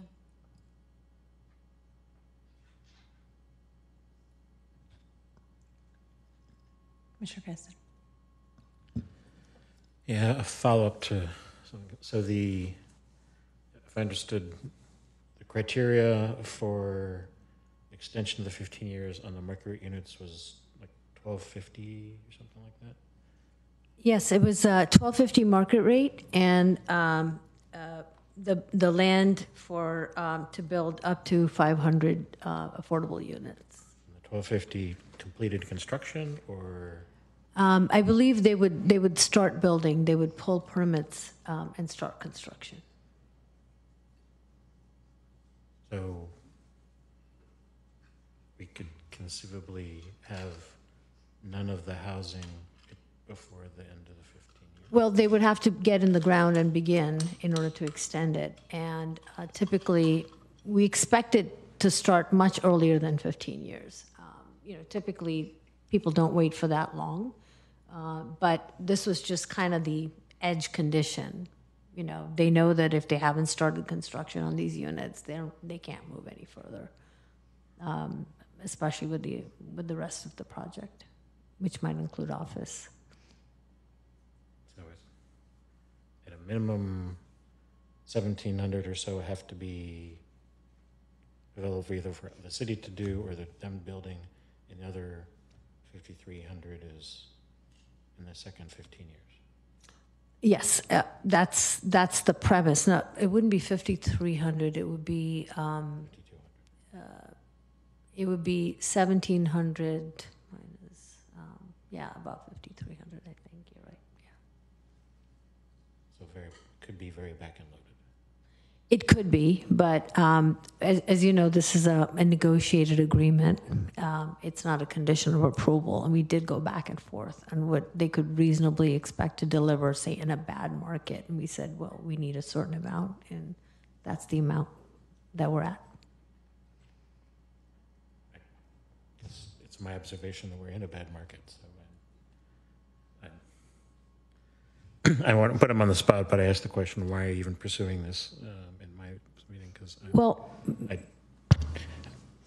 I maybe the applicant can answer their expectations for how they hope to proceed, but we've had many conversations about, well, what if, and we said, well, we can't just extend it for 30 years. We need certain deliverables, and so that's what we negotiated: a certain number of units, delivery of a good part of the below market rate, delivery of the parks. Is there, I guess, in the grant of the additional office rights, does the master plan have to be in place by a certain point of time in order for them to be able to continue to retain those rights? Could the master plan be delayed? Well, the DA gives them those rights to be able to build the office. Was that the question? So at the council meeting, Google was given this additional office. 1.3 million square feet of bonus FAR. Was there a certain time period where a master plan had to be in place in order to retain those rights? No. So they get 30 years to build that office out. But what we've said is, if you want those 30 years to build office, you have to give the city certain things within 15 years, or you don't get that.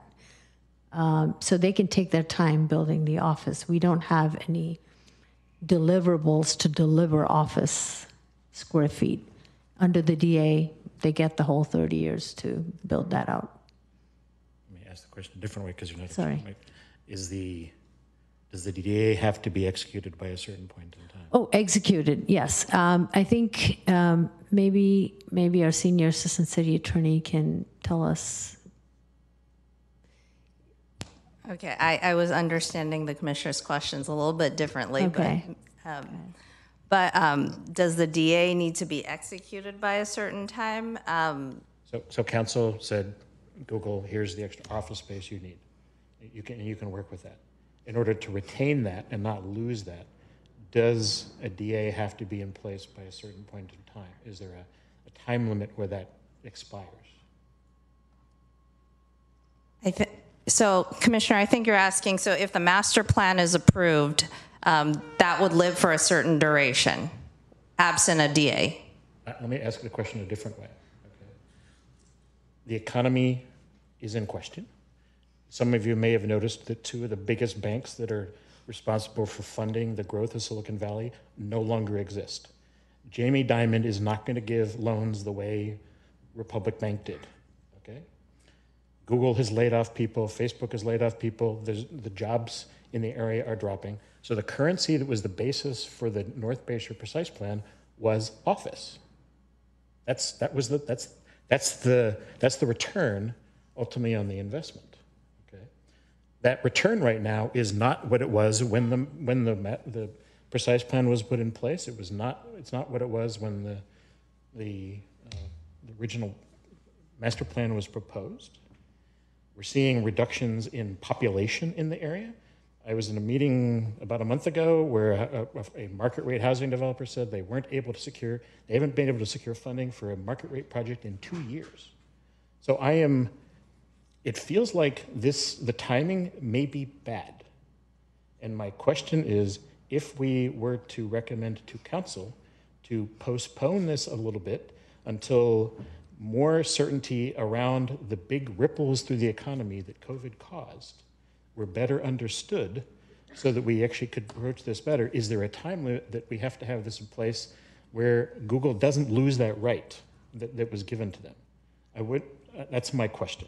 That's what I understood your question to be, actually. Okay. So what I recall from the council's decision on the requalification of the bonus FAR was that Google had to submit their preliminary master plan within a year. Is that correct? The formal master plan. The formal master plan application, which they did. And I'm not aware of a time frame in which that master plan needs to be acted upon. That's correct. So if no action were taken now, then Google wouldn't automatically lose that. No, they wouldn't automatically lose the bonus FAR of 1.3 million square feet. Thank you.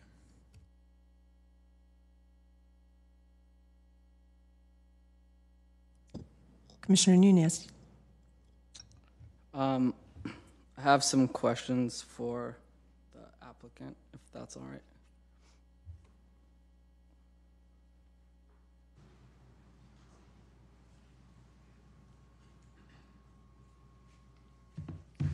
I'm sorry, can I get your name one more time? Michael, time off. That's right.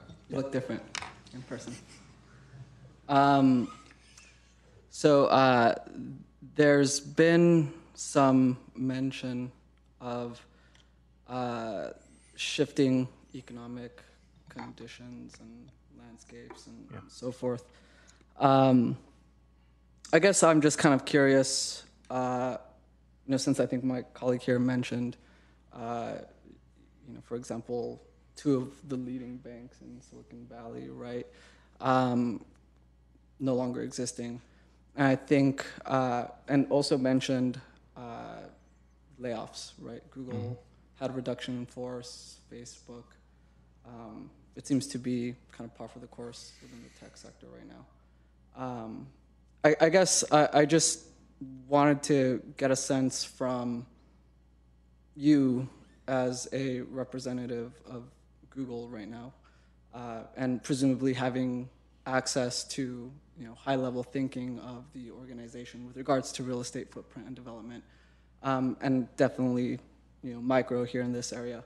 I guess I'm curious to hear from you to what extent you feel that the tech sector, with Google, Alphabet being one of the, right, like FANGs, right? Like one of those flagship organizations, if not, I guess, Apple, Google, whatever. But one of the flagship organizations within that sector, to what extent has the market uncertainty been driven by decisions made by the tech sector broadly, specifically Google, maybe over the last 2 or 3 years, that are putting us in this position right now with regards to uncertainty? Yeah, I appreciate the question. I mean, as I mentioned in my opening remarks, the past few years have been very challenging for us all, right? Starting with the pandemic. That's the ultimate force majeure event. That was a global event that probably none of us could have forecast. That set off a chain of events that I think are beyond anything we're experiencing locally.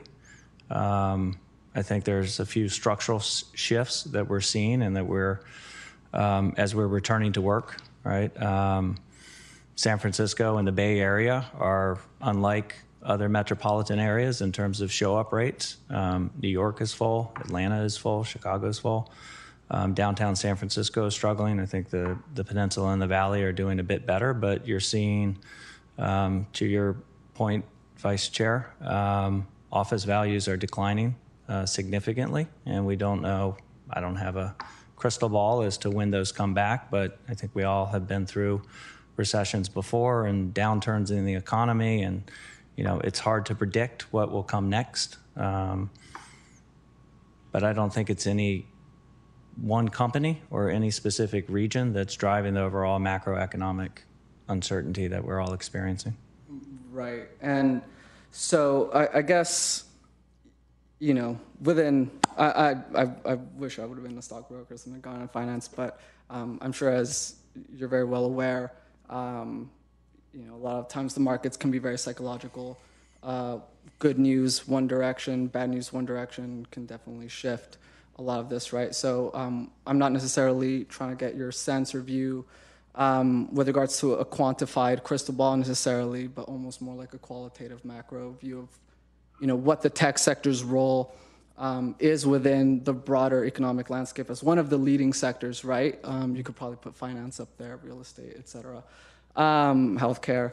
I am curious as well, you and your team, and a lot of times the presentation, in my meeting with you yesterday morning, you cited San Francisco, right? And I've been hearing about a lot of the vacancy rates too, a lot of the conversions that are being sought after in New York City, for example.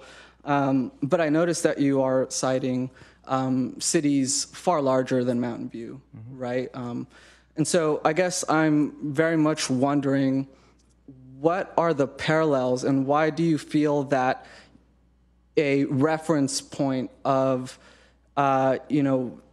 commercial real estate trends in cities 10x, 15x, 20x times the size of Mountain View, whereas Mountain View still carries the same roughly even like rental costs as some of these cities?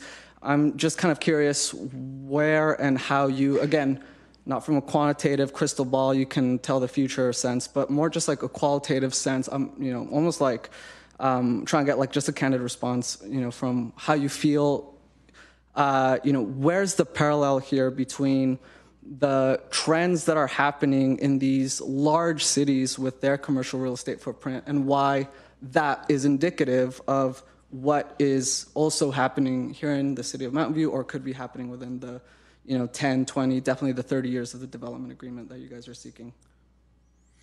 Yeah, good question. Again, not to pick on Vice Chair, but you mentioned it before, lending rates being what they are. There's certain just fundamentals of commercial real estate that apply across markets. Vacancy rates are going to differ. Rental rates are going to differ submarket to submarket.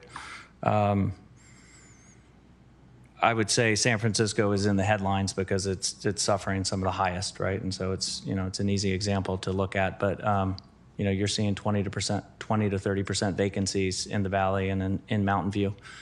We have an excess of space. The headlines, you can read them about other companies that are shedding space. So again, it's a period of assessment for us and taking a look at the real estate that we have and making investments, prudent investments. And as it relates to the future of office, a lot of the work we've been doing over the past 6 months, to the question that was asked earlier, why do this? We have a housing commitment. We committed back in 2018 to enable 15,000 residential units on our land. We stand behind that commitment, and we're trying to help the city achieve its RENA targets and deliver on the vision of the precise plan. All right. I appreciate the commitment to the housing. Thank you very much. Thank you. Chair, if I may address the commissioners. What I do hear, and this is a great question, is there's a lot of uncertainty in the market. What are the reasons for the applicant to move forward or the city to move forward? And what I'd like to say is, unlike other cities, this city has been extremely forward-thinking in their planning for this area. And I think we should be very proud of ourselves. And this plan delivers on that promise. And that 30-year DA timeline does have the ability to span the cycles and those uncertainty in those economic cycles to be able to deliver on the city's vision. You all just heard just the breadth of transportation projects and the investments that are being made pretty much in order to deliver the transportation vision for the plan. And really what the applicant is helping to do is deliver the private party side of it. And because the city has such a strong, precise plan and such strong requirements, and all of the principles, I think this DA is designed to weather those storms and give the certainty to the community that it needs. And that's what we've negotiated as part of this DA, which says it's not easy to deliver 7,000 units in 4 years, which is kind of our typical timeline for one permit. We expect this to be over time. And we expect it to be iterative depending on the cycles. But what we do want are below market rate units for our housing element. Those are critical. And so we've negotiated delivery of that. We want the EcoGem. That was a very, very strong component that the community wanted. That's been negotiated, early delivery. And then it's with the first building permit by 2030, and at the very latest, within 15 years. So we've got even earlier delivery timeframes. And what I can tell you is that's exactly what this package is intended to do, weather those economic storms and allow the delivery of about 2/3 of a very, very large area. It's over 150 acres. Thank you for adding that. I have here that Commissioner Gutierrez, you had. Yes, I do. It's quick. Question. It'll be quick. Michael, thank you so much for your patience and your time. And it's driving me nuts. I just have to do a point of clarification. Our vice chair is Hank Dempsey. For the record, Hank Dempsey. Thank you. I was just told that, and I was about to come up here and make apologies. Apparently you were vice chair in 2021, so I'm only 2 years behind. It was a mistake in my talking points. I apologize. Don't worry about it. But I appreciate that. It's kind of you. Thank you.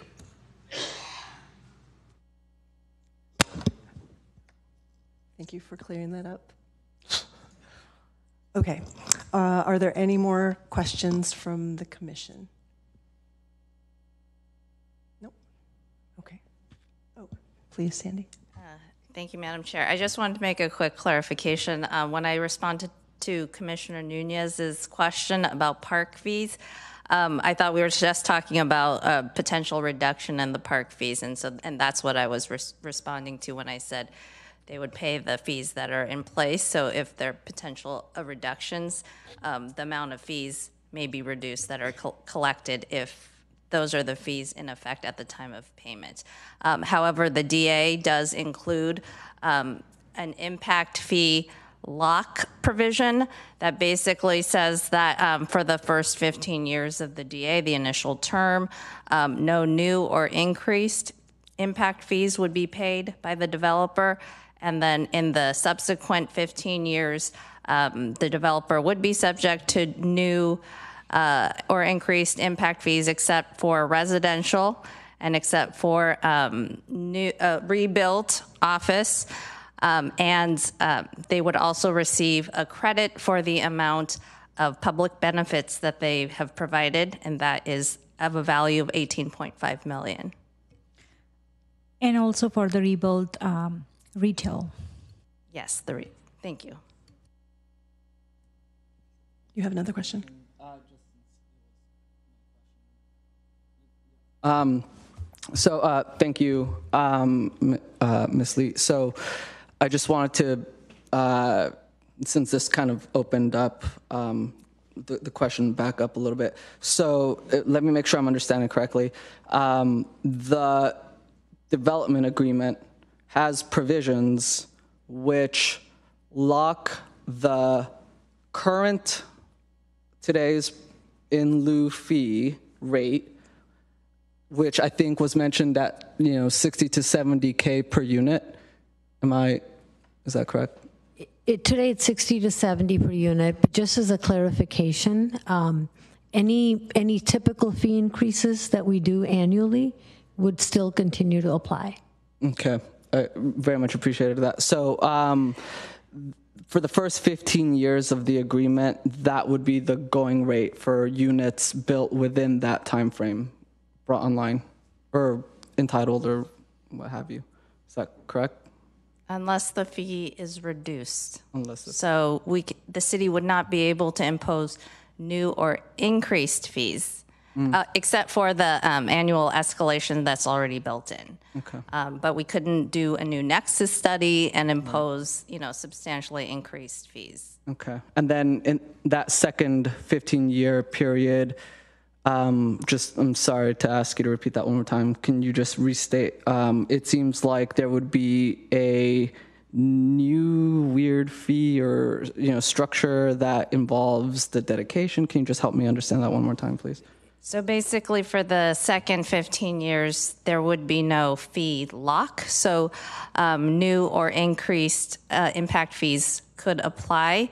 However, they would not apply to residential, and they would not apply, those newer increased fees would not apply to rebuilt office or retail. Other like new office, bonus FAR office would be subject to new or increased impact fees. However, the developer would have a credit in the amount of $18.5 million, which is the value of the public benefits that would be drawn down before they would have to actually pay additional impact fees. Cool. So then let's just presuppose that the city of Mountain View has conveniently committed to reducing its park fees 20% because of a housing element that was submitted as part of the sixth cycle. Then once that reduction occurred, we would be basically getting that new, those in lieu fees would be coming in at that new convenient rate. Or reduction. So if there's a reduced fee in place at the time that the developer is pulling the building permits, where those fees would apply, then they would pay the rates in effect. Okay, thank you. Thank you, Chair Yin. Commissioner, if I may confirm, we base this, it's very typical in DAs to include this. What we have negotiated are increases for the office after a period of fee lock. And this is has the same principles as the Middlefield Park DA. In that case, it was a 20-year DA, and it had an 8-year and a 12-year. And this one's a 30-year DA with 15 and 15. So we've kept all those principles the exact same, where we've not locked the fees for the entire duration, but we've negotiated fee increases for the bonus FAR office once that mid period is over. Okay, thanks. I just have one last sort of question. It's sort of rhetorical, not rhetorical, but just conceptual, and no one can predict the economy. But we were talking about the economic uncertainty now. I have faith that Google will weather it, we'll get through. I know that remote work has changed things a bit, but let's say we do within the 15 years get through this, and you are interested in building office again, but then towards the end, things change then. But if we approve the master plan today, then is it feasible for us to get office built including the bonus FAR, and not get the 1250 market rate units? Yeah, I guess that's just a simple question. That's another great question. I think when you've got a master plan this size, it's hard to think of every single possibility, but we did ask ourselves that question. Well, what if only office were built? They would not be able to achieve the 35% single occupancy vehicle rate. They need residential as part of the mix. So that's why I said this precise plan has thought in a very comprehensive way about what it takes to build this complete active transportation, community that's connected with active transportation. And it's put into place a very, very high barrier and expectations for development. So conventional development could never succeed here. They need very, very high transportation demand management rates for office. They need to build residential in order to get to that 35% single occupancy vehicle rate that we're expecting. And those are the things that will make sure that office is not going to be the first thing delivered, like all of it at one time. They would never be able to achieve those targets. So I think it's a very intricate set of dependencies. And because residential comes in, we're going to get delivery of the BMR parcels and the EcoGem. And so we've designed it in such a way that it's going to be a very interdependent set of land uses, along with some very, very aggressive delivery timelines for the things that are most important to the community. So it's not possible then that, and I don't want to say, Yeah, no, it is not possible for them to achieve the expected single occupancy vehicle rates if they just only built a ton of office, Yeah, if it's just office and then they had the parking garages and they just shuttled everyone in from those parking garages that are outside of the. It is extremely difficult. I've had these conversations with our public works director as well. It's a very layered and a very thoughtful, precise plan. And it's thanks to that precise plan, quite frankly, that we're able to get here. Okay, appreciate the answer. Thank you very much. Sorry. Now, I think I don't see any more questions from the commission. We'll go to public comment. If anyone in attendance would like to provide comments on this item, please fill out a yellow speaker card and provide it to the EPC clerk. If anyone on Zoom would like to provide comment on this item, please click the raise hand button in Zoom or press *9 on the phone. Phone users can mute and unmute themselves with *6. If the EPC clerk wouldn't mind just sharing if there are. Yes, we do have 4 in-person public comments and 3 currently on Zoom. So okay. We can start with the in-person. In-person, please. Mm-hmm. Yes. We have Cliff Chambers.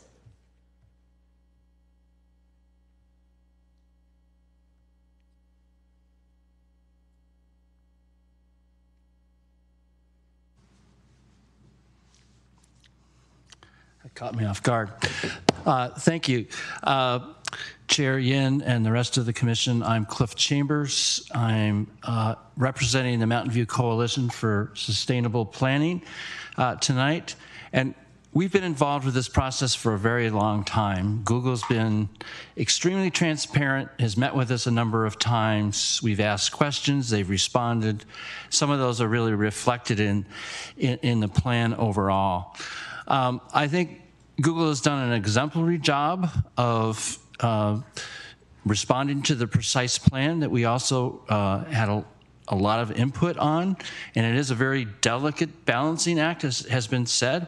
I kind of view it as somewhat like a fishing license. I can buy a fishing license. Fishing license is like the entitlement that Google is asking for. Doesn't mean that they actually have to go forward. If the fish aren't biting, I'm not using my fishing license. But I think it's really important to approve the master plan so that they can go forward with the plans. They can. One of the things that hasn't really been discussed, it was in the precise plan. The jobs housing imbalance has been severe, and there really has been a commitment back to the days of John Igoe with Google of really building housing in North Bayshore. They want to. that you have employees commuting from Manteca, et cetera. Nobody wants that. And I think, you know, to live and work in the same area is a real bonus, and we'd really like to see that. I would just like to point to the affordable housing and the lack of inclusionary at the 5% is disappointing, but I want to point out that 50% of the affordable housing for the land dedication will be in phase 1. That's really important. That's 500 affordable housing units plus Middlefield Park is a lot of affordable housing. And I think we really would like to see that go forward, and hopefully it will be in a reasonable period of time. I wrote a letter that has a lot more detail. One of the things I do want to point out is the Google buses, 31% of people commuted pre-pandemic. It's an important component. The shuttles are required as part of it in the TDM element, but the shuttles, I mean, the commuter shuttles are not a required element, and I think that really should be addressed in a condition of development approval if that's possible. In closing, I really, again, express strong support for the master plan and applaud Google for all the public outreach that it's done over a very long period of time. Thank you. Rebecca Pro-Compton.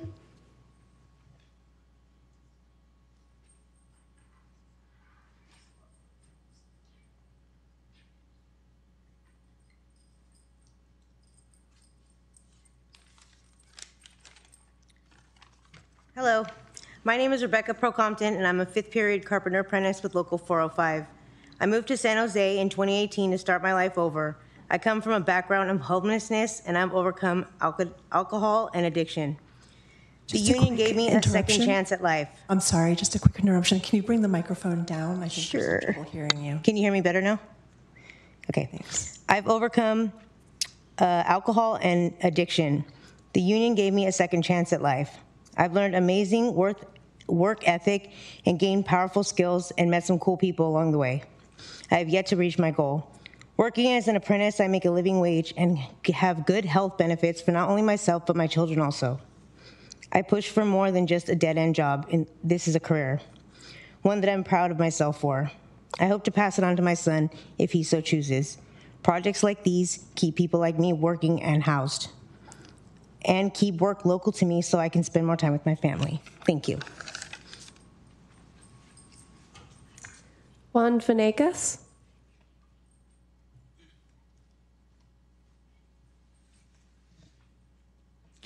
Good evening, everyone. My name is Juan Venegas, and I'm a field representative for the NorCal Carpenters Union here in Santa Clara County.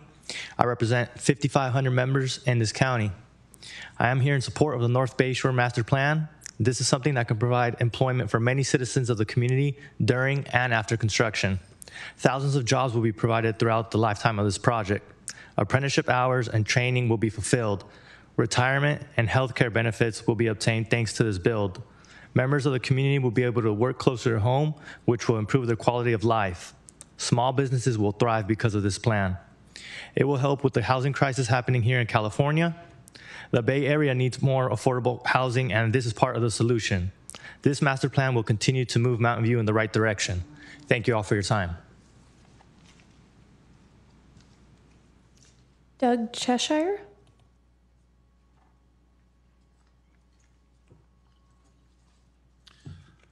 Good evening, Commissioner Yee and fellow commissioners and staff. I want to thank you for giving me the opportunity to speak this evening. I'm the senior field representative for the NorCal Carpenters Union here in Santa Clara County, and on behalf of the 5,500 members plus here in Santa Clara County, I ask that you move forward the resolution before you tonight on the master plan. This master plan is going to provide an opportunity for thousands of carpenters across 30 years. I mean, Google has basically proposed a plan that, in collaboration with city staff, I mean, I think holds up to what Mountain View and the residents of Mountain View would like to see. As far as the jobs that's going to create for women, minorities, and at-risk youth, you know, sky's the limit. You know, as myself, as a 25-year member of the Carpenters myself, this organization, and having jobs available to me have helped me have a life where I can raise my kids, take care of their health, and live in dignity. So I ask that this commission pushes this forward, and I appreciate your time. Thank you. Andy Rudolph.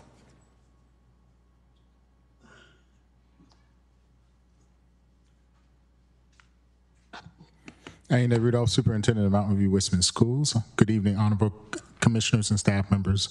As development continues across the city, the district has to prepare to house an influx of students. We're expecting more than 1,400 students to come from this development alone, but in total, 3,926 students. To put this in perspective, we currently have 4,800 students enrolled in our district. We routinely acknowledge that the predicted numbers ebb and flow as developers work to pencil out their projects. However, there's no denying that more students will come, and even if only half of the students show up, that's 700 students, which is essentially the size of Crittenden Middle School on a 4-acre site. Just because we can design a school to house that many students on 4 acres doesn't mean that it's ideal. By 2030, a majority of our schools are expected to exceed their available capacity, and this is particularly acute in the North Bayshore and East Westman project areas where long-term and large-scale residential development has either been approved or is moving closer to approval. While we are grateful for the continued reference to a 4-acre site, there's yet to be a clear guarantee that that site will be dedicated either to MVWSD or MVLA, or that it will start off as parkland and may be developed at a later date. But I don't want to debate the numbers. I think our developers are more than capable of lobbying against our future needs and suggesting that the future community will only house young single workers. Their argument, coupled with us finally receiving responses on the EIR today and a request to meet last Friday from developers, suggests that schools are an afterthought to this complete community, as evidenced by the developers' focus on meeting with city staffs as opposed to staff members from both school districts. In fact, our last meeting with the developers was 3 years ago. But I think it's important to think about what parents are thinking about right now. None of our parents are concerned about what is going to happen in Google's North Bayshore plan. As they stated, it will take them 20 to 30 years to realize their vision. But today, young families and aspiring parents are planning to have kids, and they are making strategic choices about how they're going to spend their $1 million. Unlike corporations, they do not have the ability to simply up and leave. As a resident of Westman Station, which is impacted by another development from Google, I want my kids to attend Vargas next year, not that my kids only have a 7-year window to attend a school within walking distance. We need your help to assure the developer views their responsibility to our kids, who in 20 years will be the targeted workforce that they are planning to build for. To be clear, we applaud their commitment to help the city achieve their goals. We appreciate that city staff is working on a possible solution. However, we do believe that the 4th most valuable company in the world, with a market cap of more than $1.3 trillion and $60 billion in annual revenue, or annual profits, has the ability to do more than a 4-acre dedication to 2 school districts. The time is up. Shawnee Kleinhaus.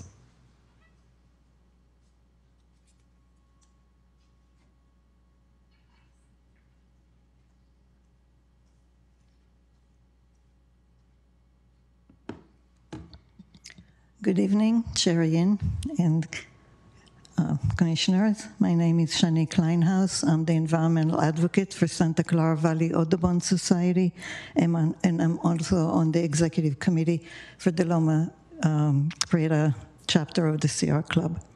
North Bayshore is a very, very special place, and this is why environmental organizations have been engaged in following and contributing to the development of North Bayshore and the planning since 2012. So it's been a while, and during that time we've been working with Google, but also with city council members, commissioners on different commissions, and staff to make sure that the plan really integrates nature and wildlife and protects wildlife in North Bayshore.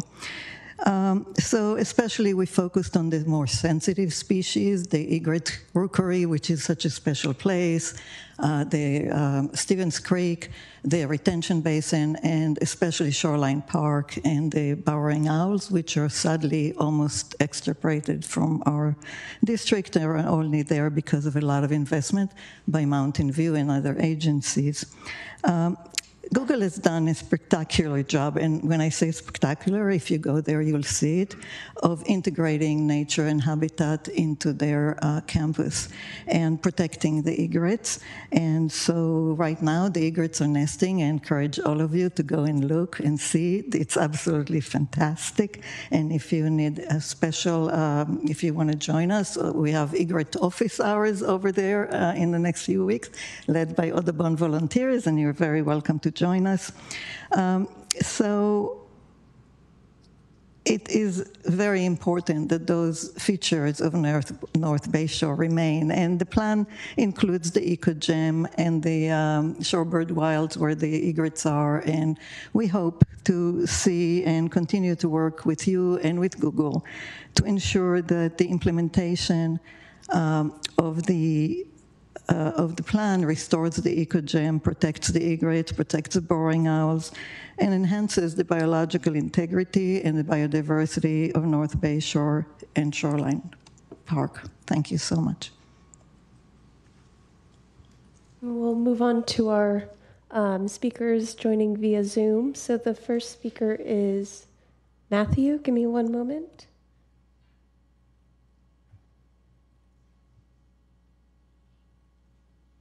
All right, Matthew, you can start. Great, thank you. Good evening. Matthew Reed, Director of Policy for Silicon Valley at Home. Good evening, Chair, Vice Chair, members of the Commission. I want to start with a thank you to city staff. I know it's been a tremendous undertaking to the Google and Lend-Lease teams. I really can't emphasize how great it is to be here seeing this moving forward. It really needs to move forward. In 2017, Silicon Valley at Home led a diverse coalition of housers in support of a housing-rich North Bayshore precise plan, and we all succeeded. It was about my third month on the job, and it was very exciting. I had no idea that didn't happen every month. It can be easy to forget, to lose track of how monumental this was at the time. The leadership that the city displayed in partnership with Google and strong community engagement and advocacy was really essential and essentially something that we hadn't seen in the region before that. What do complete neighborhoods look like? What does it mean to bring housing and jobs together? To think about economic diversity, use diversity, parks, schools, environmental sustainability. What do we do to make sure that these new spaces are accessible to everyone? At the time, the city of Mountain View approved a plan that called for 9,850 new homes, of which 20% would be affordable, 15% through the existing inclusionary BMR program, and an additional 5% as a part of the community benefits agreement. Coordinating moving pieces, new councils, multiple landowners, global pandemics, major structural changes in the economy, and I appreciate the level of detail of the discussion this evening. The work of getting to master plans and shovels in the ground is never easy, and in the current environment, it is extraordinarily challenging. Things move and change. What makes the difference is commitment, dedication, leaning in. What can we do? Let's get to yes. Let's meet our commitments. Let's make the residential go. Let's front load the affordable so we're responsive to the magnitude of the lack and the need in Mountain View and throughout the region. The work here is detailed. It's deliberate, shows a dogged commitment to outcomes. This process isn't over. Many public interests, we can see slight shifts at every stage, but we, SV at Home, are in strong support of moving forward. Getting plans on paper is hard.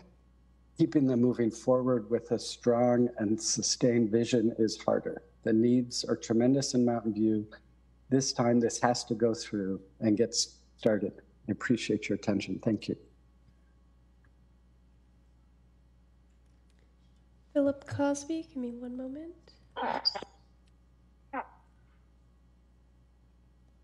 Philip All right, Cosby. thank you, Madam Chair.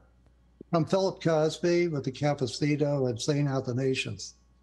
I mean, we've had a long relationship with Google over the years and many benefits from it, but there have been many impacts, not the least of which is the large increase in the cost of housing.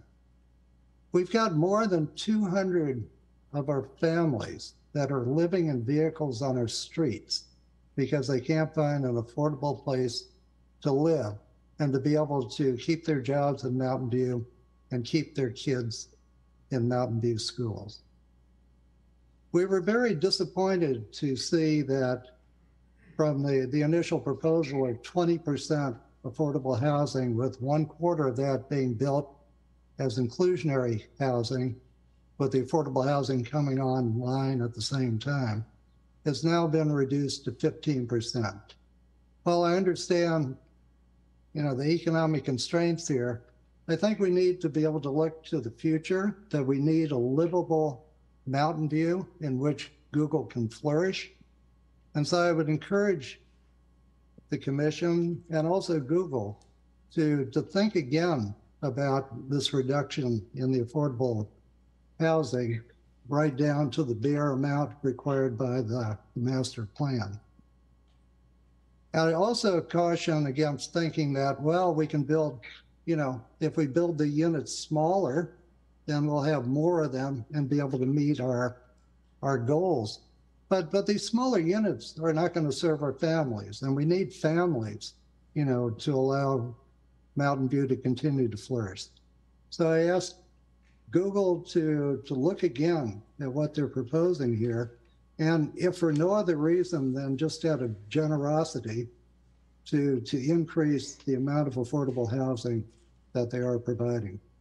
Thank you.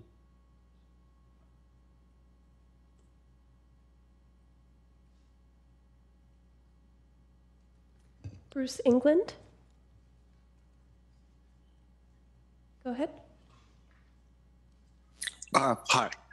Thank you, Chair and Commissioners. This is Bruce England on Wisman Station Drive. I'd like to speak briefly for two community groups and also for myself. For Mountain View Coalition for Sustainable Planning, echo what Cliff said in his comments, and I know that he'd agree with me that we want to thank the Google staff who we've worked with over the years, including at this stage, and also including people on Google and Lend-Lease staff who are no longer on the team. We appreciate all that work, and also on city staff working on the project. So I just wanted to add that to Cliff's comments. For Green Spaces Mountain View, we're generally happy with the biodiversity work that's being done in the North Bay Shore area, and the communications that we've heard and the various discussions we've had around biodiversity, tree canopy, landscaping, pollinator-friendly strategy, and so on. One detail that we would really like to see nailed down in the documentation for the projects is lighting. It is in there, but it doesn't mention dark sky policy. And we feel very strongly, in part because the city is heading in that direction, establishing dark sky policy, that Google, as a forward-thinking organization, can help to lead the way by starting dark sky policy in their projects rather than wait for what the city does, even if that's going to happen in the short run. Hopefully it's going to be in the short run. And lastly, speaking for myself, I just want to voice support for the unions in the area, including the carpenters. My own grandfather was a carpenters union member in the local area. I can still see a number of his projects in the area that he worked on during his years as a union member. And I think it's worth considering the history of union workers in Silicon Valley and in Mountain View, and to keep that legacy moving forward through this work. Thank you. Edie Keating. Go ahead. Hello, thank you. I also miss the 5% inclusionary part of this proposal that was in and now is not. I would also, though, like to speak to why I support the 15% as land dedication. The land dedication gives more freedom to build affordable housing at affordable to lower income levels. And that is the most difficult type of unit to get built. And having that land dedicated makes lower income levels a possibility. Then hopefully nonprofits will rise to take advantage of. And finally, if there is any opportunity in the last days or weeks of negotiating this agreement, an alternate way to sweeten the housing deal a little bit would be to increase the land dedication by a point or two. If we can't have the inclusionary BMR units, increasing the percentage of the land dedication would be another welcome way to add to affordable housing. Thank you. And there's no additional speakers. All right, thank you very much. At this time, the EBC will deliberate and take action. I have on my screen that Commissioner Gutierrez, you are up. Thank you very much. Edie, that's a great idea. I like that idea. Thank you for calling and suggesting that. Look, we're at a crossroads here. This system of checks and balances sometimes is to our benefit in terms of the city, and sometimes it's not. In this case, you've got two competing interests: the needs of the city in terms of trying to meet our housing needs, and those of Google in terms of their economic situation. I'm not going to comment on their economic situation. That's none of my business. They make their decisions. It's their land. I understand that. At the same time, we can all agree that there's repercussions to when you want to be part of a community and when you want to make improvements to the area where you live. When you get so closely in line to a city or cities and you start to suggest this is what we can build in partnership with you, like you've done in San Jose and here, and then there's an economic situation that is both pandemically driven, but at the same time driven by forecasts that were made in error. Then you see the situations that we have here where certain people from certain backgrounds decide to talk about a recession. And these people are not you and me or the federal government. I have yet to hear President Biden say, we are in a recession. I've heard Elon Musk say that. I've heard Bezos said that. And I've heard people like them say that. Not my fellow brothers and sisters from the carpenters. My dad's a union guy. He retired. He still pays his dues from this group, from your union. And so when I look at the situation that we find ourselves in, I think that we can both do better, especially Google. I love to tell this story. It's going to be quick. I was at Stanford University when I had just graduated from Santa Clara. I was trying to figure things out. I'm there, and this guy shows up. And he's like, hey, I was at the registrar's office, and he's like, hey, I've got 18 people with me, 18 students, and we want to talk to Roger Printup. And Roger Printup was a registrar at that time. And I'm like, okay, sure, what do you want to talk to him about? Well, we want to talk about trying to do a leave of absence, or something where we can take a time off and then try and do this business venture. And if it doesn't go well, we're going to come back. All right, great. Well, give me a minute. I go to the registrar's office. I'm like, hey, Roger, there's like 18, 20 students here to see you. And he's like, well, what did I do? He didn't do anything. They just need your help. They need your guidance. At the end of the day, I escorted them over to Roger's office.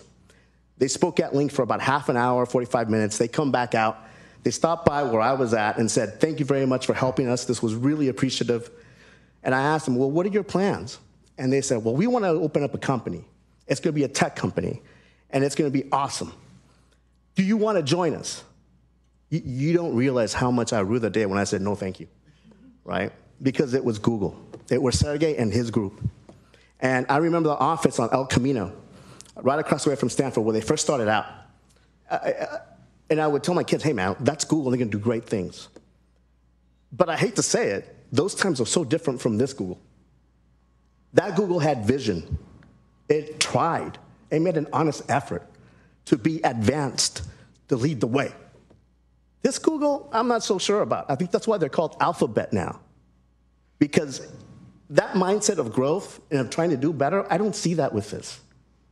I really don't. And when you look at it from that perspective and you understand the community issues at play here.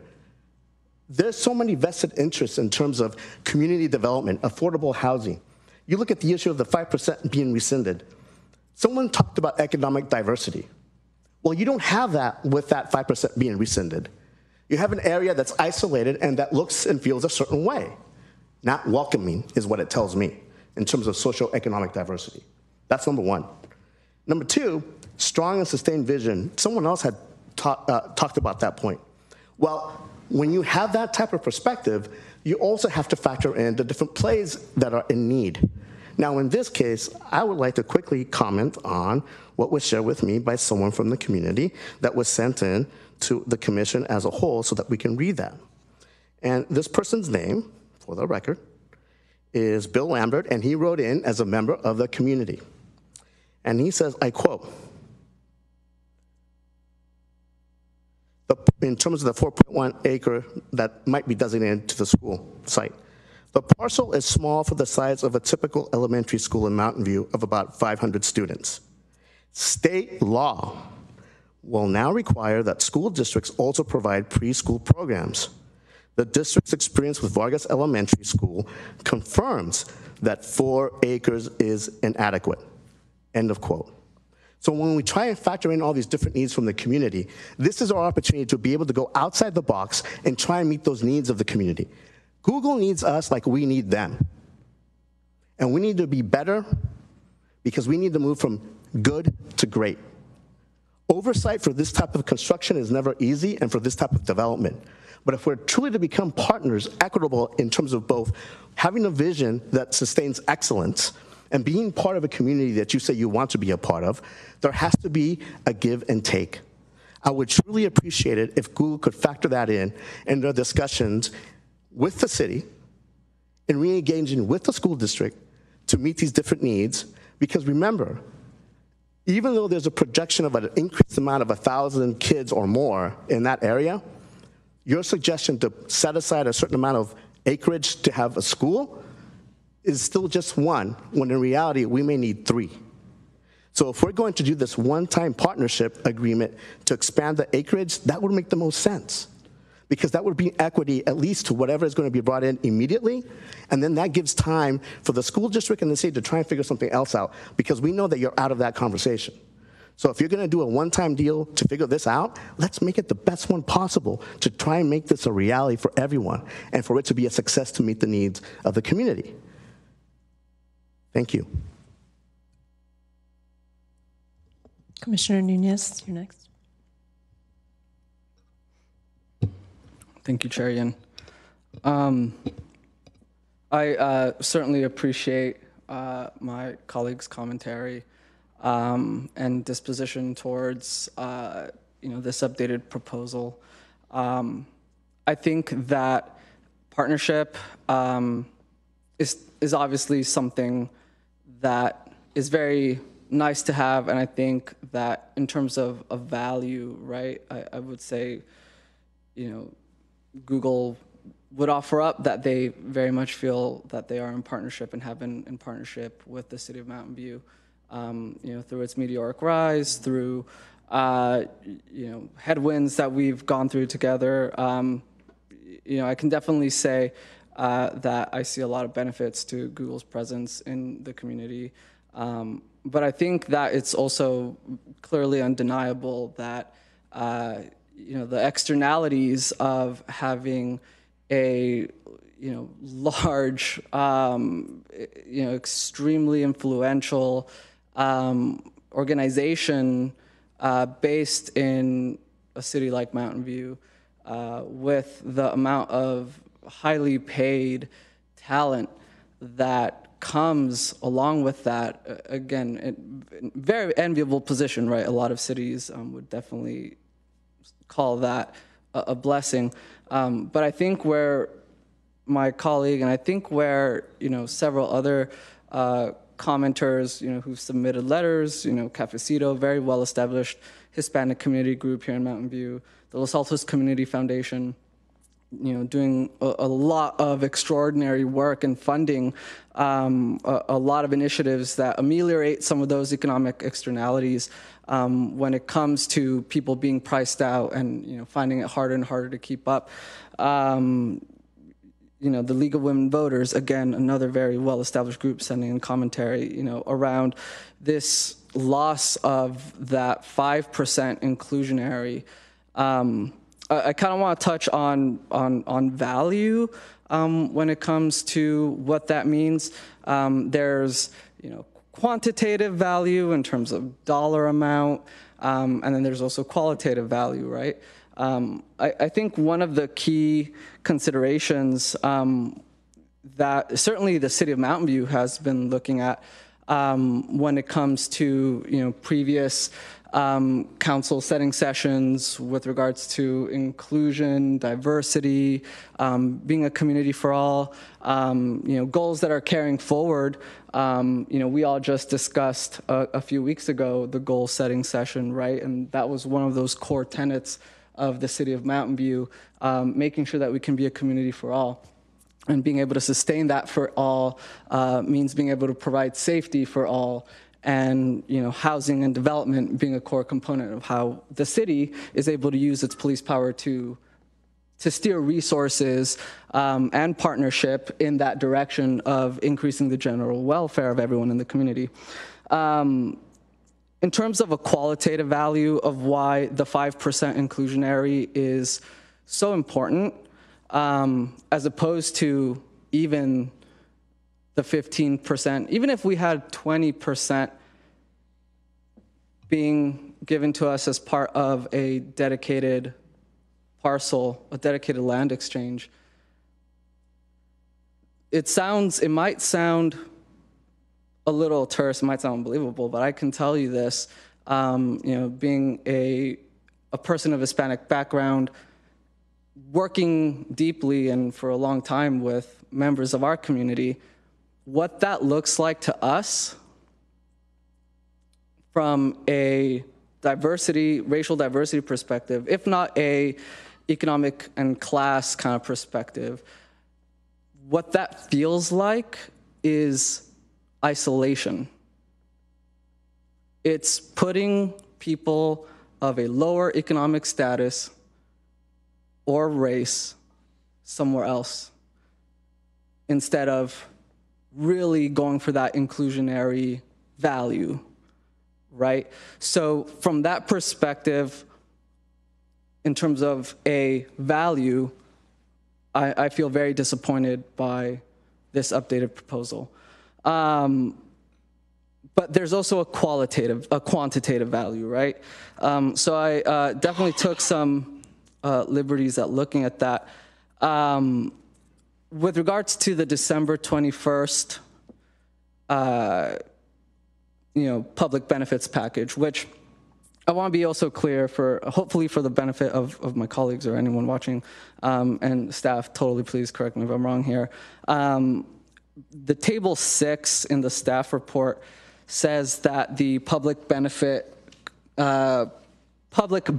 package comparison, right? That's a public benefit that is not what necessarily, I'll take a step back. That public benefit package is basically something that is being negotiated in exchange for, without getting too far deep into any kind of like specific prescriptive provisions of the development agreement. That's not where I'm headed. But with regards to the city and city council's discretion, the public benefit package is something that is being negotiated in exchange for the 30-year development agreement, which is a totally discretionary part of this equation that is not with regards to the requirements under the precise plan, and there is no defined standard for that or legal restriction as far as I'm understanding that. Is that correct? Standards in terms of whether one would be required or not? There's a high amount of discretion that the city council has with regards to a public benefit that is outside of the community benefit under the precise plan requirements. Yes, absolutely. I mean, the development agreement is a negotiated agreement between the city and the developer. Thank you very much. And so when I'm looking at the situation, and I'm seeing, and I'm very much grateful for how much city staff works on this. They're so diligent, right? I mean, it's not easy negotiating, sitting across the negotiating table with, you know, top 2, top 3, top 5 company in the world, right? This is, I do not envy the amount of work that you guys have to actually put into this. So when I'm looking at the situation, it seems like the December 21 package, which was valued at the $15 million cash sum under Table 6, and the 5% inclusionary, I'm saying, okay, if we're not going to value inclusion, and if we're not going to value making sure that we can have people of lower income status or racial minority status living amongst the market rate units and the people that inhabit that, then there is a dollar value to that.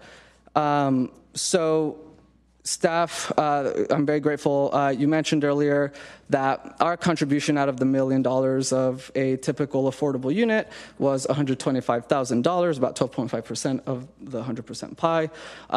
We had 350 units that were being proposed out of the totally discretionary negotiation with regards to the public benefit. And that's a dollar value of $43,750,000 that from the December 2021 proposal to today has just completely evaporated.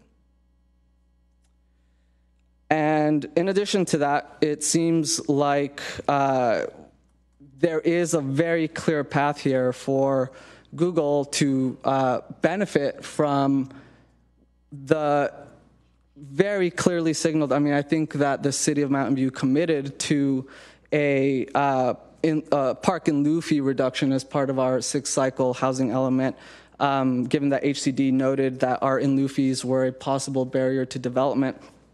And so, you know, when you're looking at about, 60 to 70K per unit, you know, if you're looking at that 70K mark as the high water mark, then that is at most around roughly $22 million of loss in dollar value that you can quantify. I might leave it to some of my colleagues who are much more informed with regards to schools, if they want to kind of touch on this.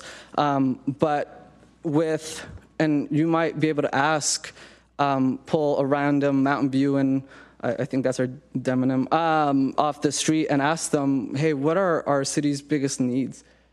I'm pretty sure a lot of them would say affordable housing, parks, and schools.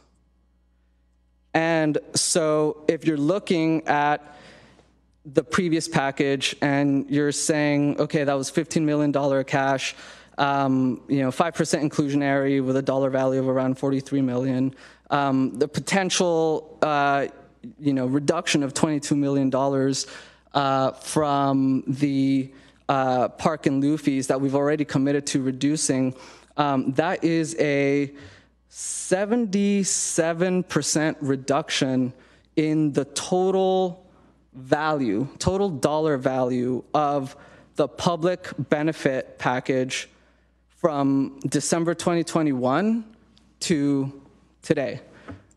And I am having a very difficult time squaring that up and justifying that when Google, as to my understanding, per financial statements, has roughly $115 billion cash on hand. I'm not talking market cap, I'm not cash on hand as of the close of Q1 2023.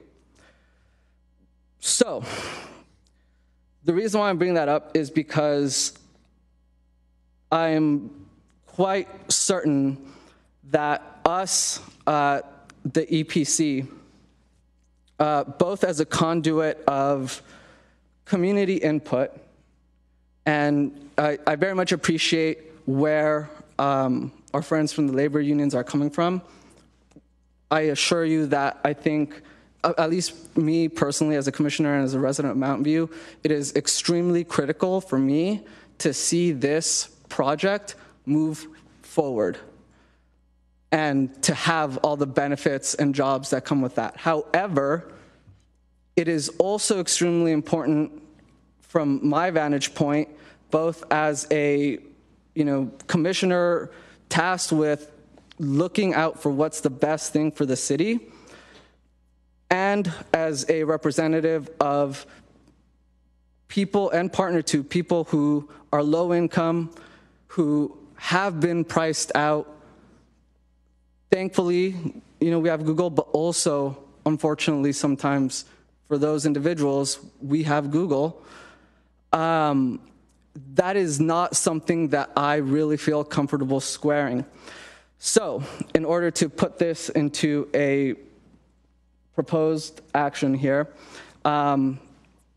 given that, from 77% total reduction, that's about $62 million difference from what is being proposed today, that $18.5 million, compared to the up to potentially $80 million value of the previous package, including the inclusionary zoning contribution that we would make and the park in lieu fees. That difference of about $62 million, not accounting for inflation yet, what I would propose and offer up to the commission here is that we find it incumbent onto ourselves to find a way to recommend possibly to the city council, who will have this come back to them. And we're the first line of defense. We have an ability to say, hey, we are or are not okay with this reduction in value. It would be good to make a recommendation that we do move forward with the staff recommendation with a proviso, suggestion, recommendation, modification, whatever synonym under the sun we can kind of find in there to fit under our legal counsel's kind of like best practice thinking, that we also ask staff to go back to the negotiating table to claw back some of that 77% reduction in public benefit value that we are losing. Whether that is I think we've spoken to affordable housing developers. Sometimes they go to the bank.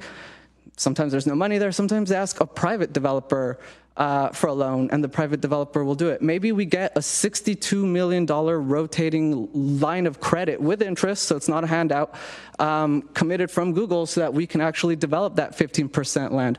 Maybe we get 2.5% inclusionary and cash exchange. Maybe we get a commitment to pay the current park and lieu fees. Whatever that might look like, whether or not my colleagues want to get prescriptive or not, I'm totally open to that.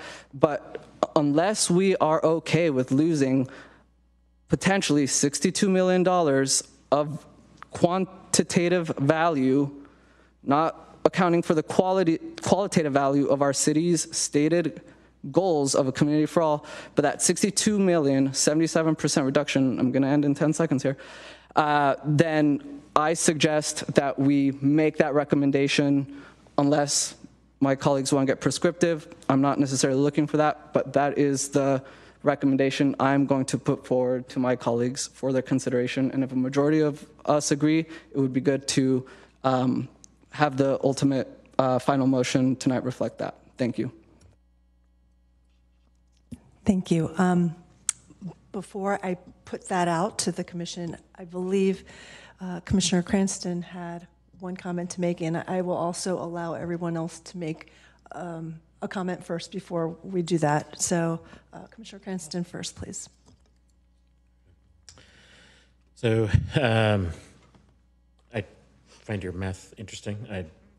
There's some merit in that. I don't expect park and lieu fees to go to zero, but certainly they're likely to come down.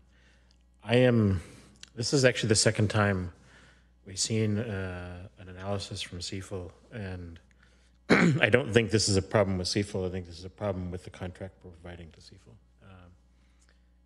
In my view, simply coming back and saying that the dirt would allow this amount of housing is actually not a complete analysis of the situation. Okay, it says that 1,050 units could conceivably be built, but in the report it also says the typical project is 90 to 100 units. 3 of the sites are more than 200 units. And what that would mean is each of those units that would have to be split into 2, submitted over multiple cycles into the various groups that are doing it. So the reality is we're talking about essentially at least 8 cycles of application in order to achieve that when the land is dedicated, number one. The second thing that struck me is in Appendix 2 of the CFO report, and some of you may recall when we looked at the Alta project on Terabella, one of the questions came up was the inclusion of stackers. Okay? And the simple inclusion of stackers in the parking space would have made the project financially infeasible. Of the 5 sites, only 1 is above ground and no stackers. 2 of them are below grade parking and stackers, not just a buried site, but a site with stackers. So I look at these and say, you know what? I don't believe this number. I don't believe, yes, you can say, here's a piece of dirt that I could squeeze this on, but I don't believe that it could ever be funded at the levels that are in here. And so if the number says this is how many we're going to get, it has to include an assessment of whether or not that's actually financially feasible. And so to me, this is a request for staff going forward when we see these kind of things. We have to do that kind of analysis to say, is this realistically something that can be financed? Because I look at this and say, you could force it into that space, but we couldn't get there with the way that this is laid out right now. And so I don't find the ability to achieve the 1,050 units over even the 30-year horizon is credible at this point, because the assumptions something less will be possible. Okay, if you take out the need for an underground parking garage, you take out the need for the stackers.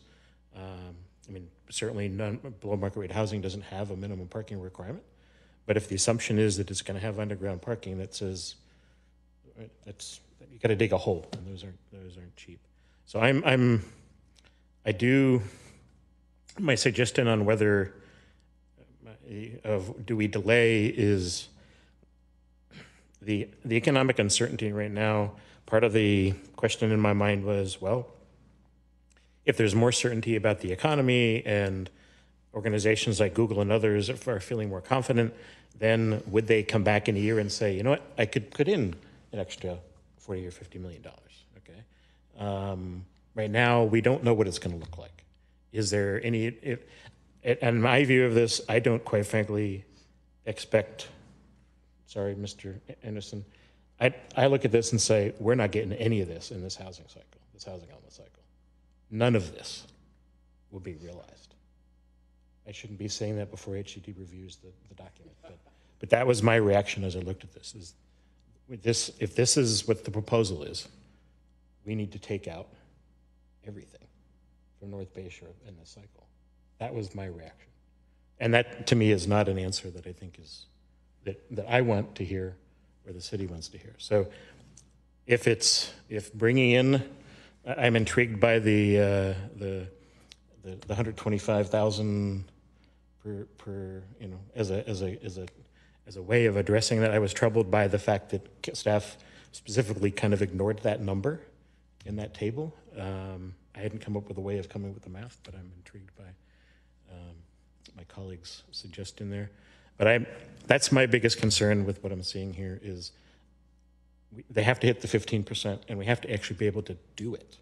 And I don't believe right now that we could do it. Chair, I do want to let everyone have a say, and I'm sort of making a list of items that have been addressed so that we can maybe go through them once everyone's had a chance to speak. So, Commissioner Clark, you're next.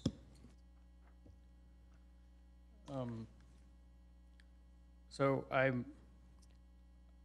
excited to see that this. Part of me wondered if this would ever ever make it to this stage, having worked on the precise plan, and then looking forward to putting the master planning process in place, and then seeing if we could get to something comprehensive where we have, we're protecting and enhancing the the ecology of the area, and allowing residential to having more of a mixed use area out there with residential, connecting everything through greenways, and also allowing some additional office. And so I know there have been a lot of twists and turns along the way, and both with the way that the master plan has evolved over time, and also as the economic environment has evolved over time, even in the last year. But I think what we have before us, if we, is truly one of the, I think, probably the best way that we have today to find a way to enable the vision that was in the precise plan to hopefully come to fruition. And if not the entire vision, at least certain elements of it. And staff has been doing the dance with Google for a long time, and especially over this last year, trying to find ways to ensure that this isn't just a plan that sits on a shelf. They have incentives to bring some of these things to fruition. Originally, we all thought that the office would get built first.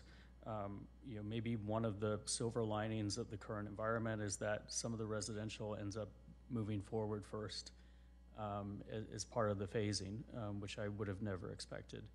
I understand my colleagues, the concerns that were expressed. I had some of those as well. I wish the inclusionary piece hadn't been removed, but at the same time, council set out a minimum community benefit value of $42 million, and everyone has been proceeding, I think, in good faith to find ways to meet that. I think that's shifted over the last year as we maybe a year ago started hearing that the school districts, and I think rightly so, wanted a plan and land for a school, not just a promise of something, or maybe someday it'll come to fruition. And so what we have now, yes, we've lost the inclusionary piece, which was 5% above what would normally be required, but we've gained that 4-acre parcel, which we didn't have before. And I understand everyone wants everything that was promised or offered before, the inclusionary plus the 4-acre parcel was, but at a certain point, it doesn't matter how much cash you have on your balance sheet. You have to prioritize how you spend that money, and I think in order for someone to make a decision to move forward with this plan, which we want them to do, it's part of our housing element, and we need to help enable this to happen. I think there are fair trade-offs here where we're getting a community benefit value of $43 million instead of the floor of 42.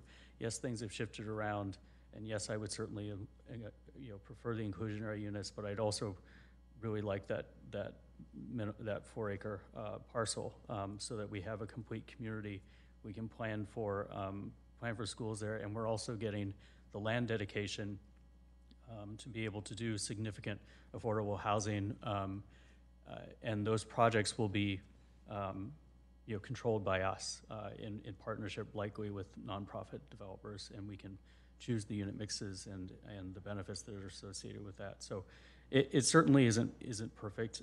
I would prefer the inclusionary units as well, but I think overall, what's before us tonight is a public hearing and evaluating whether or not this meets the intent of the precise plan, whether it's compliant with the precise plan, whether council's goals in meeting the minimum community benefit values that they've identified and the goals that they've identified, and then also certifying the EIR and looking at the statements of overriding considerations that we have to make.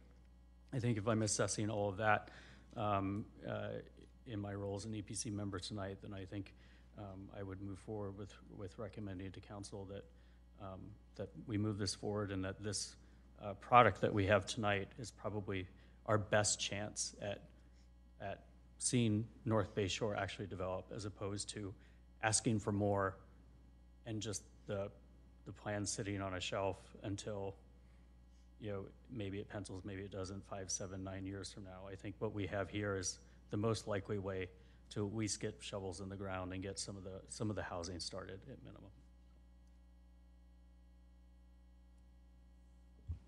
I don't see anyone on my list, so I'm going to ask if anyone else has anything they wanted to say.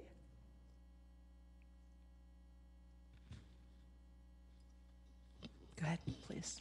Sure. I guess I really appreciate the discussion, and I think what feels more challenging about tonight is that it feels like we have one option ahead of us, right? And it doesn't feel good if it's a zero sum, take it or leave it. But I think all of us would like to see the inclusionary housing, but I would just echo Commissioner Clark's comments and say that I think this is the best way to realize the precise plan that many of us work so hard on. I really would like to, hear more about what the city's doing with the school district and make sure, I know that's not in our purview, but I think hearing that there hadn't been a conversation in 3 years, right, like between the school district and the applicant, it makes me question, right, like if Google really is home, I want to see more of an effort there, and maybe I don't have all the data, but I think that given the reality ahead of us, I'd like to see this move forward, and I'd like to see as much as we can from our vantage point as the Planning Commission, make sure that the analysis of what affordable housing can be built where we have more discretion and on land that's dedicated to the city is where we should focus more of our effort. Vice Chair Dempsey. Thank you, Madam Chair. So I don't have a whole lot left I can say that's novel, because I think Commissioners Clark and Haymeyer said very well how I feel listening to the debate today and reading the documents that are in front of us. How do I add value then? I'm going to be supporting the plan tonight, and I will tell you why. When I read this master plan, it represents it's the future of like a quarter of our city. It's the whole north swath of our city is going to be pretty darn new as a result of this. And that's a big deal. And that's really exciting to me. I mean, that represents the continued investment by Google in our city. And, for all of the externalities that come with that, I mean, that supports a large chunk of the city's budget. It's part of what Google's success drives a lot of the success of the city and a lot of the people that live here. And that matters. And I'm glad that they want to double down and stay here. There's a lot of other cities I'm sure would love to have them. And I think this plan represents a really thoughtful approach to a lot of things that we care about up here, about good urban design, about being really, really thoughtful about how we work with and integrate with our environment, how we provide jobs to folks. And I think sometimes I feel like, maybe I take that for granted. We have all these great things that have already been done and are in the can, all this great work by staff for years. And it's easy to take it for granted sometimes because we haven't been talking, or I maybe haven't been thinking about it enough lately because we've been focused on some problems. And I'm not, there still are issues that need to be addressed, and I'm sure that the council will address them. I am disappointed that the 5% that was voluntary did get taken back. Disappointed it got taken back, but it was voluntary, and I think that's important. It's important to remember. We can't have everything, but it would have been nice. I will say I'm a little nervous about where the money's going to come from to get the school facilities built. It sounds like we have a plan, but I'd always love to see more solidity in that plan. I'm a little nervous about how we're going to land this plane about adequate school facilities. I think when I hear Dr. Rudolph express concern about the conversations he's been having, that makes me concerned. And because I think this was stated earlier, schools are a big deal to a lot of people here in town, whether you live up that way or not. And I want to see, it's not just jobs that people come to Mountain View for. They come here for schools, for really, really good schools. And so I hope we take care of that gem. What else do I want to say? On the whole, I think this master plan is important. It brings a huge chunk of the city into the future. Yeah, it's not perfect. It's never going to be perfect, but wow, it's a pretty big lift that represents a lot of hard work by a lot of very smart people, and I am happy to support it tonight. Okay, thank you very much. I think everyone has spoken, but me, do you?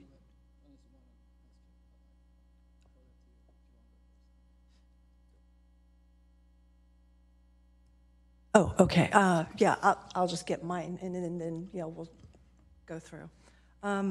I have been listening to everybody's comments, and I do agree that this has been a long process. A lot of work has gone into it, and it's been it's been very nice to hear that the collaboration between the community and Google has been so positive all this time throughout the whole process. So that is extraordinary. And the vision that Google has, that the city has, I am all on board for that vision. I am excited by that vision. Given the housing element and what we need to do, I really do want to see this move forward as well. So not to take away from any of that, all the hard work on staff's end and Google's end, communities' input. I also, in reading this package, had felt that the city was coming out with a loss. And I didn't have numbers, like Commissioner Nunes had brought up, but I felt it when I look at what the precise plan has in it and the proposal that last came before us. There's a big dip in my perspective. The affordable housing went from 20% to 15%. Ideally, in these cases, I'd like to see 100% inclusionary, but that wasn't the case. So we were at 5% inclusionary, which was voluntary, understandably. However, there's a loss there. We are getting land, which I understand the benefits of getting that land, but I also do have concerns about the potential of it developing into what the precise plan envisioned for the affordable units. I know council will determine unit mix and all that, but we have a decrease in size. I agree with Commissioner Cranston when he said that the analysis didn't take into consideration a lot of things that would make me more comfortable in saying, yes, those 3 parcels are sufficient to get the units that the precise plan had kind of promised or that we envisioned. I also feel like what Commissioner Nunes had mentioned with the public benefits package, again, I'm unsure of the numbers. I know those were back of the envelope numbers, but it's chunk. It's a chunk, and I can feel it. I don't know if others, do. I think some of the community members had stated the inclusionary portion as being something they can feel personally. And I know that sometimes you give things up. This is not a perfect plan. By no means do I expect that we get 100% of everything that we were wanting. But I think the loss is great enough for me to pause at least. Given that this is the only chance we have to comment on it. If it does get approved, then it's just, as staff had presented, the streamlined, expedited process is that it just goes to the ZA, and then there's a public session. But anyways, we don't see it again. And there's always a chance, depending on the economy. Worst case scenario is that we don't get the market rate housing and we've got only affordable buildings up in North Bayshore with very limited transit and amenities. That's worst case scenario, and I know that that's probably not the reality of it. Let's say best case scenario, everything gets built out, the economy, gets back on track, and Google has all the ability to push forward on the plan that was intended. We're still at that loss, and I feel like as a representative of the community in the city, without being privy to all the minor details of what you guys are discussing in the DA, that loss feels sufficient enough to give pause. So I agree that it wouldn't hurt to just take another moment and see if there's something that can be done to bridge that gap, because we are asking the affordable housing developers to bridge gaps. And I think a lot of these things that we're making assumptions on, that the affordable housing can be done, isn't sufficient and doesn't make me comfortable that they actually can be done. And in fact, I feel like there's going to be a burden of cost on their end. And I won't even get into the school portion. I'm not as familiar as maybe some of the others, but I do hear from the community that it is a concern. If the state says that there's a minimum that we need to hit and we're not hitting it, then that's something that I think needs to be discussed. So that said, before we open up to Commissioner Nunez's next comment, I would be in support of his suggestion, however that may be. However, I do want to see this move forward, so it's not taking away from that and the beautiful vision. It's just taking a moment to pause and say, we feel a loss, or I feel a loss, others may too. What can we do about that?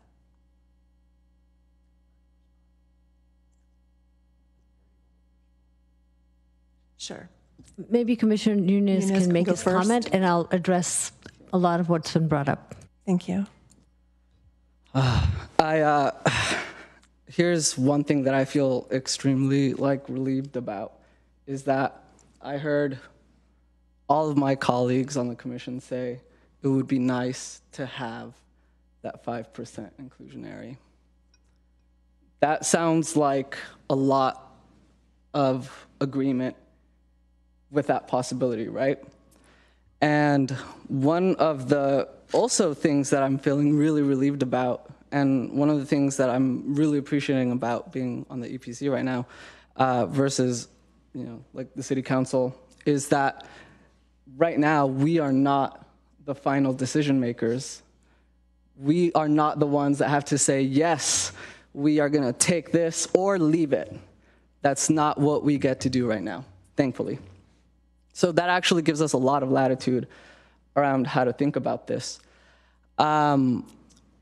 Here's one thing that, in terms of again, our role here, I'll kind of posit to my colleagues is, again, in addition to taking that community feedback and being the conduit for that, we have also been appointed by our city councils at various points in times to use our own, natural dispositions and talents, worldviews, interests, experiences, to look at these complex land use matters before us and come up with either flags of things that our city council, who are the ultimate decision makers, may consider, should consider, ought to think about, et cetera, right? So if part of our role is to surface and raise information of that nature, and Commissioner Dempsey, I think, in previous meetings, I have heard you mention how much transparency is a strong value that you would like to see the city elevate. May I propose something to this effect then?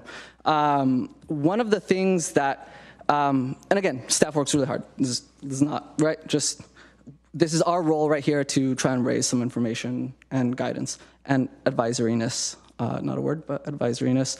One of the things that is missing, if I was a council person and I wanted to make a good decision on the public benefits package, which, just to be clear, with the voluntary concept, the 30-year development agreement is also voluntary. The public benefits package that the city apparatus has been negotiating with regards to the development agreement, this is all a, like one party, other party interest thing. This is not the precise plan community package benefits. The city's 30-year development agreement is also completely voluntary, whereby we allow Google to effectively reserve the use of some of the most valuable land on the planet for 30 years. So if that is the case, and if we don't have to make the final decision, and if we want to make sure that our city council is equipped with all of the information available to make the best decision for the city, then may I propose that when we're looking at that table 6 public benefit package comparison, and it says affordable housing, or I'm sorry, people-centric benefit, like 14.5 total, 15 million, et cetera, may I propose that we ask staff, or provide however, we can be, all good and above board there, that we ask staff to, for the city council, quantify the dollar value of the 5% inclusionary, a projected, a best shot estimate around what that dollar value would have been to the city as a public benefit, in addition to the impact, the dollar value impact, and just to clarify, that 22 million of the park and Luffy, that's only the, back of the napkin math, whereby that's the 20% total that the council has committed to with regards to the housing element in terms of what we intend to reduce our park fees by, not a situation where it goes to zero, but that 20% commitment already submitted to HCD. So it would be 3 things. It would be the 15 million in that, December 2021. It would be the dollar value of the 5% inclusionary zoning, and it would be the potential dollar value loss of the park in lieu fee. And therefore, we have a nice, complete dollar number of what that public benefit package would have been. And then from there, staff will be able to provide 1, 2, 3, 4, however many options in their staff report to council that says, here's the 18.5 million that Google is proposing under this plan, totally available to city council to approve as they see fit. But also, city council, if you were interested in recovering some amount of dollar value of what we project is now being lost from the loss of the 5% inclusionary in a dollar value format, as well as the potential impact of dollar value loss from our commitment to HCD park and lieu fees, here is a gradient structured approach of option A, option B, like hardcore option, to quote Elon Musk, like more fluffy option, wherever city council wants to fall in on how they want to recover some of that lost dollar value, if at all. We have it within our wherewithal to elevate that potential loss as a concern to the city council, and they can make that final decision, which thankfully we don't have to make tonight. And since I've heard all of us say that, hey, it would be nice to get that 5%, again, it's nice that we don't have to make that call tonight, but we can definitely elevate that as a concern, not only from the community, but since we've all said it would be nice, what would that look like as an option, as a possibility to recover some of that value of the lost 5%? Because as it stands, that felt sense of the city losing out and the 30-year development agreement staying the same, where we get less and Google gets the same at our expense, that's the other option. This is not this is our best chance to have shovels breaking in the ground. No, we're not making that decision right now about whether or not how shovels are going to hit the ground. All we're doing tonight is having the option to elevate this information for public transparency, for the concerns that many in our community have said tonight, for everyone here who has said they were interested in that 5% as a nice to have. What would that look like? That's all that we're teeing up for our city council. What would that look like? And if you don't like that, then you can take what Google is offering. That is my proposal.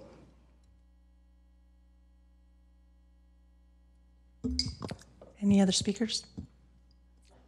Then back to Assistant City Manager. Thank you, Chair, and thank you, Commission, and thank you for your comments. They were all very thoughtful, and I think what I'd like to propose is what I heard was, there's some clear coalescing around the master plan itself, and there might be some questions. There are some questions about the schools, and then there's some questions about the DA, right? So I'm going to tackle the master plan elements, and we take that very seriously. Is the master plan compliant with the precise plan? And based on what we are showing, yes, it is. It is compliant, and we're recommending that the Commission find that it is compliant, subject to our recommendations. And the Commission can act on that piece. In terms of the schools, I can assure you, as a land use decision, cities are not allowed to require residential development.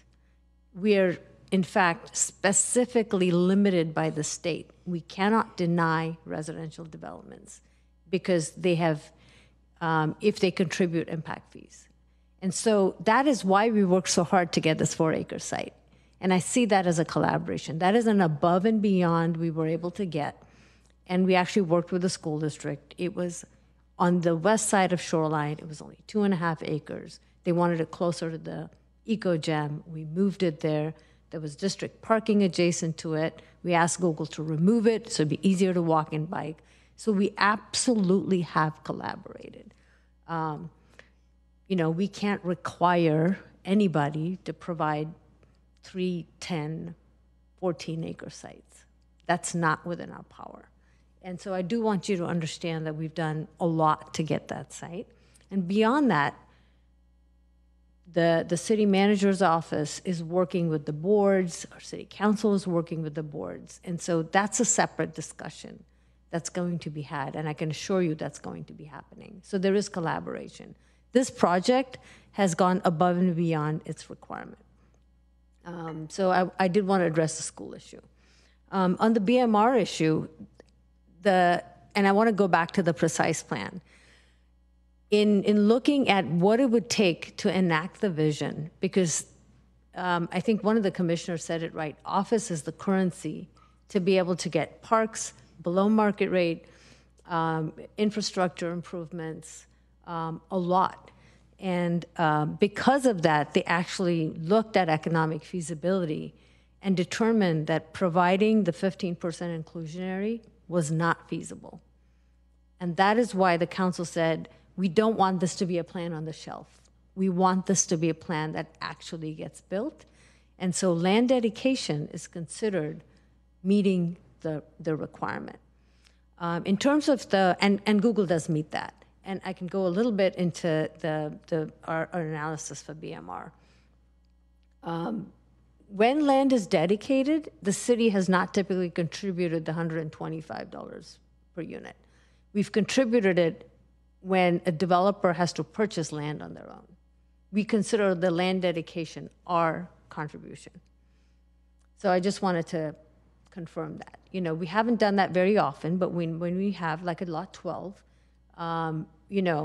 there was a different kind of exchange. But in the end, the city did not contribute more than the land, because we did get some money back from the developer, and then we were able to give some money to the developer.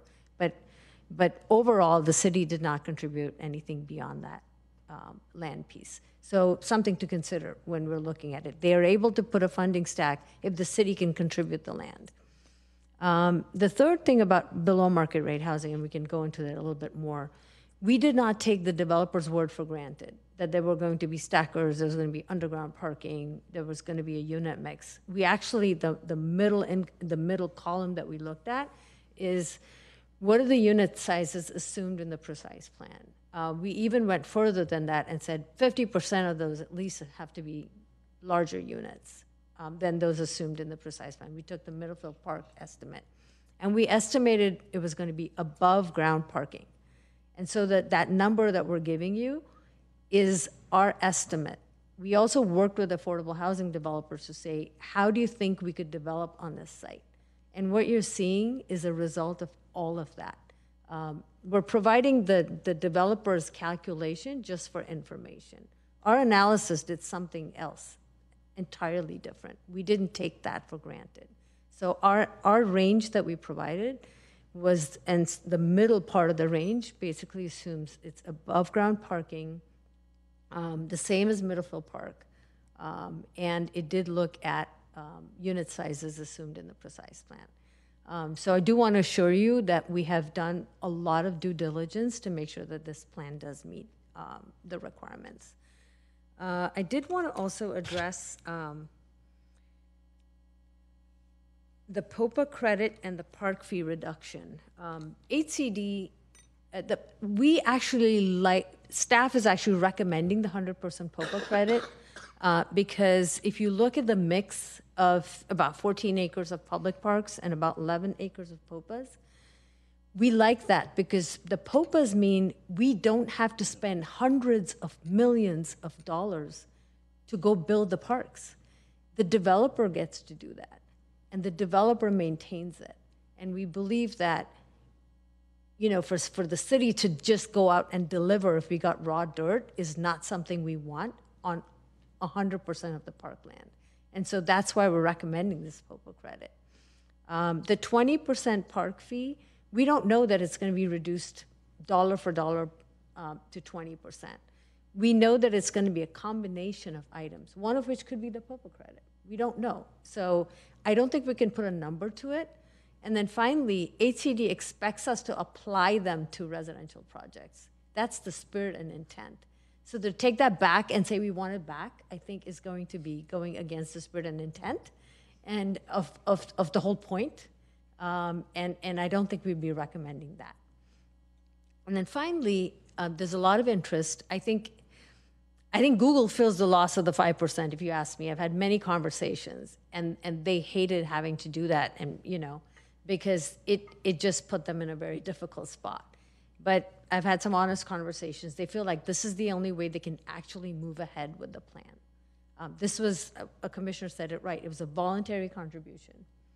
And it's a negotiated settlement. So it's going to be very, I think we can take that to heart, and the commission can provide that as a point of reference or a recommendation to say we would like to see other ways to see if this could be included at some point. But it is, in the end, a development agreement is a negotiated agreement. And we actually believe the 30-year DA is appropriate for a project of this size. As somebody said, it's a quarter of a city.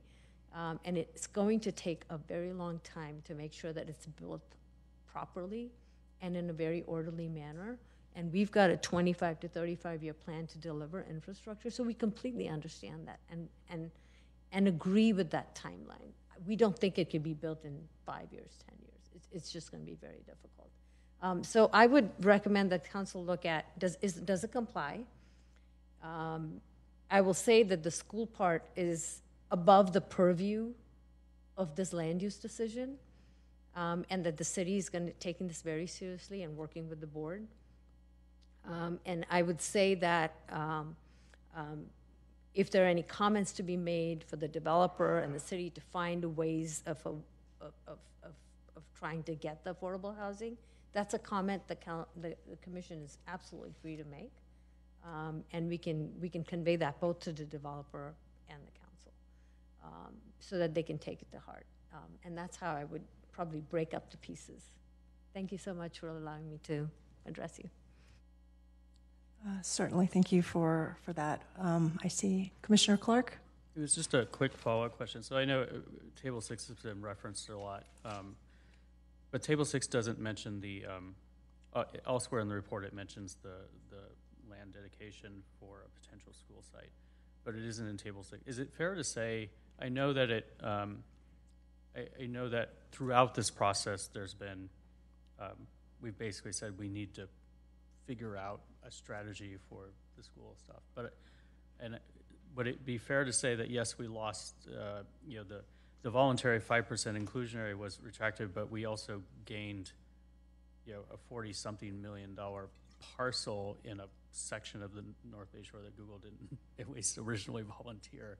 I would say, did we sort of, I assume that was part of the economic decision that Google made in taking back the voluntary 5% was that the value of that parcel is tens of, you know, $40-something million. I can't speak to what Google did, but at an earlier point, Google was proposing to dedicate those 4 acres as parkland, if you recall in the beginning. Right, yeah. And that would have meant they would not have to pay a good part of that $100 million in park fees, yeah. Right? So now that they said, okay, fine, I'm going to now dedicate it as a community benefit, it means they have to pay the park fee. I see. Right?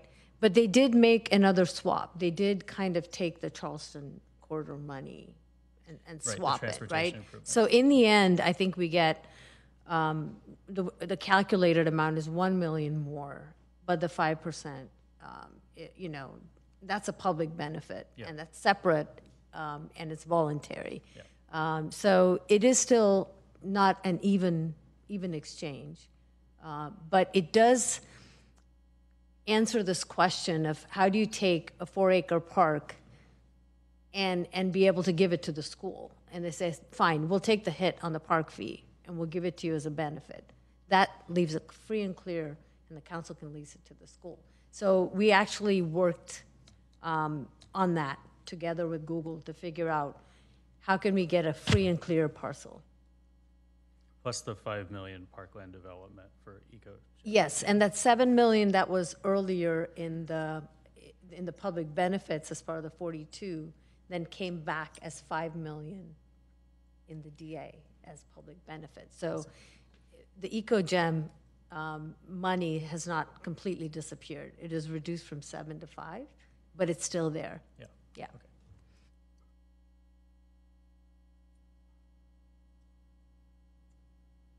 If the chair may wish, I think Google's legal counsel has something to say. Sure, please. Good evening. My name is Emily Murray. I'm outside legal counsel for Google. I had a question, a legal sort of clarification question about the nature of the recommendation on the public benefits package. So we have a ZA hearing scheduled for next week where the ZA considers the public benefits package, makes the recommendation to council. So we're trying to understand, and we hear all of this feedback and it's really valuable, but if the EPC is making a recommendation on the public benefits package, how does that play with the hearing that we have next week with the zoning administrator and the city council? Thank you. As we explained before, the zoning ordinance requires the zoning administrator to make the formal recommendation. But we've always taken comments that are outside of even, maybe outside of the EPC's purview that we just bring to the council for consideration. And that's the spirit in which we intend to bring those up to council. Yeah, I was under the impression we're just making recommendations to council on land use and whether or not, you know, what we see in this packet here. I don't think we're doing any of the negotiations or coming up with any plans. That's for others to do. So just to confirm, the recommendation the EPC is making, the formal recommendation is on the master plan. The formal recommendation on the DA is the ZA. And then if the EPC has a comment on the DA, they may make that comment, and we'll bring that comment to council. But it's not a formal recommendation on the DA. Yes, but what we're doing is just making the formal recommendation on the master plan. Yes. The compliance with the precise plan. Yes, thank you. Okay. Any more questions, comments, deliberations? Oh, there's an initial one in them. Commissioner Nunez, please.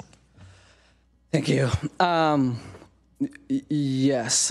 So I just want to emphasize again that the voluntary piece here is, as I think mentioned, we're negotiated. The public benefit package in association, or I'm sorry, in relation to the development agreement, which is not part of our formal recommendation here at all tonight. That public benefit package, what I'm proposing, and I'm hearing interest on to some extent, is just to make sure that we can have for our city council a fully dollar value quantified and itemized view of what the December 2021 public benefits package, which Google is doing voluntarily in negotiated form to our also fully discretionary 30-year development agreement that the city is putting on the negotiating table, which in this iteration of the April 2023 proposed package has, back of the napkin math, been reduced by 77%. What I'm proposing is not a master plan, reconfiguring. It is not a development agreement, tinkering here. It is merely that we elevate and raise and or guide, however that may work through staff and their time, that the city council be able to have for their full discretion that dollar value view, and to the greatest extent possible, a review of options at their disposal, or some mechanism that they can then use to determine whether or not they, as the final decision makers, want to make an attempt to try and claw back some of that dollar value, or if they're happy and comfortable with the proposal as for that public benefit, which is totally voluntary on both ends with regards to the development agreement and the 30 years. If they're comfortable as is, then they thankfully are the ones who are going to make that final call. But as far as us hearing concerns and us also having an opportunity to just elevate and raise issues, that is the proposal. It is not a reconfiguring of anything on the floor with regards to the development agreement itself or the master plan. And I will just remind, I think, unless I'm mistaken, if the DA goes through, Google would get like ministerial approval. They would go to like the zoning administrator. It would not be like a public reviewed thing. There's a lot of time value, a lot of land value that's being tied up. There's a lot of value that the city is offering to Google that at this moment in time, the public benefit to the city has reduced 77%, and Google's, from my estimation, has reduced 0. Commissioner Clark? Thank you. That's perfectly fine. Every incremental change you make also decreases the probability that, or increases the probability that it sits on a shelf and doesn't become reality. So, I definitely see the point of having the information. So, I will take a stab at a compromise and try and incorporate Commissioner Nunez's desire, and staff can tell me if this is possible or not. So I'll go ahead and move the staff recommendation as printed in the staff report, which is the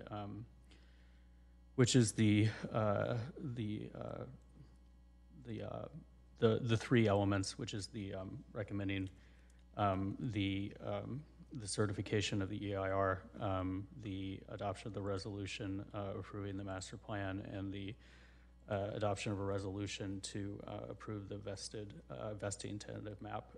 The full wording is printed in the staff report. Hopefully I can just refer to that. And then to the extent possible, obviously you'll capture, I think, the gist of our comments and concerns tonight. A big one being the loss of the inclusionary component, and the overall the change in value of the overall benefits package. And to the extent that you can, to the extent that it's feasible, see if you can, if there's some way to quantify that in some way, shape, or form. I think you can just take the comments from the APC that we thought it would be valuable for council just to have a better sense of what the difference in the value, to the best that you can estimate it, would be. I know, I think it would be pretty difficult to estimate some of those things, but maybe it's feasible to do some back of the envelope calculation there, or maybe you have plans to do something like that anyway. But I don't know. Is that even feasible? The reason we said value is because we didn't quite know. And just for the information, it was not low or very low income. They were moderate income. So the value is a little bit lower than it would be. So I don't know what that is, but we'll do our best and just convey that as information to council. Okay. And I did want to make the point that any fee reduction for parks, the spirit and intent was that it be applied to residential. So to take that away would be against the spirit and intent, which we would not recommend doing. Yeah, understood. That's my motion. Okay, then. Commissioner Nunez, you have a clarification question for that motion. I appreciate the compromise. I just want to make sure and check with staff that would have the ultimate impact of the city council being provided in their staff report with a series of options, including as is, as recommended, and like well-reasoned, actionable options that, should they so vote and decide, will have the effect of enabling the city to recover some of that, if not the full amount of that. Again, back of the napkin, shorthand here, 77% reduction in the, as all completely voluntary public benefits package, that there will be an actionable, effective way for that to happen. How we read the, maybe Commissioner That's Clark. not part of my motion. So Right. I don't want to put staff through the paces of, in the next 4 weeks, coming up with, here's an example of how to recover $5 million. Here's an example of how to recover whatever. I think council is going to be equipped, if they can get a sense for the difference in value, I think they can figure out for themselves, what other options might be available. I don't want to put staff through those paces. If others do, then they can try a substitute motion or something, but that's just not my intent. And just the nature of a development agreement, we would not, it's not a unilateral decision by council. So I think it's going to be hard to bring a negotiated agreement within that timeline. But information presentation, I think we'll see what we can do to confirm any numbers with Google to see if they're willing to share, or we can put a very ballpark amount. Likely it's going to be much lower than the amount Commissioner Nunez may have come up with, because it would include park and it would not reflect the $125,000 which we give for low and very low income. So it might be much smaller. That works for me.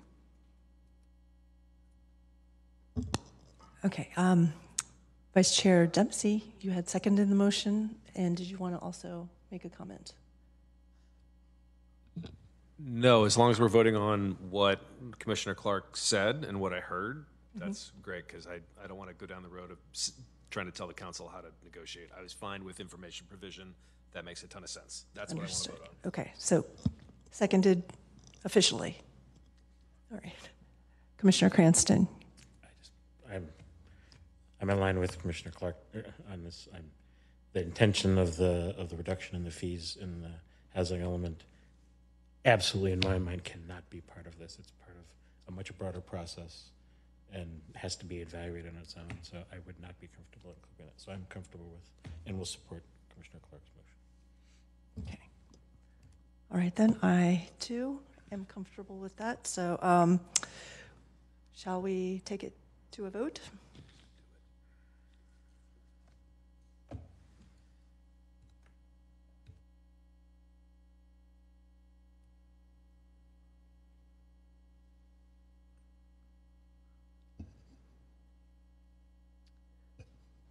Motion carries with 6 yeses and 1 noes.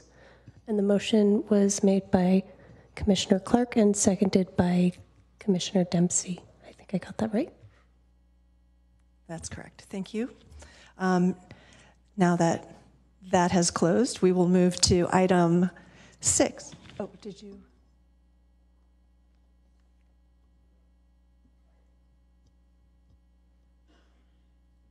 We're okay? Okay.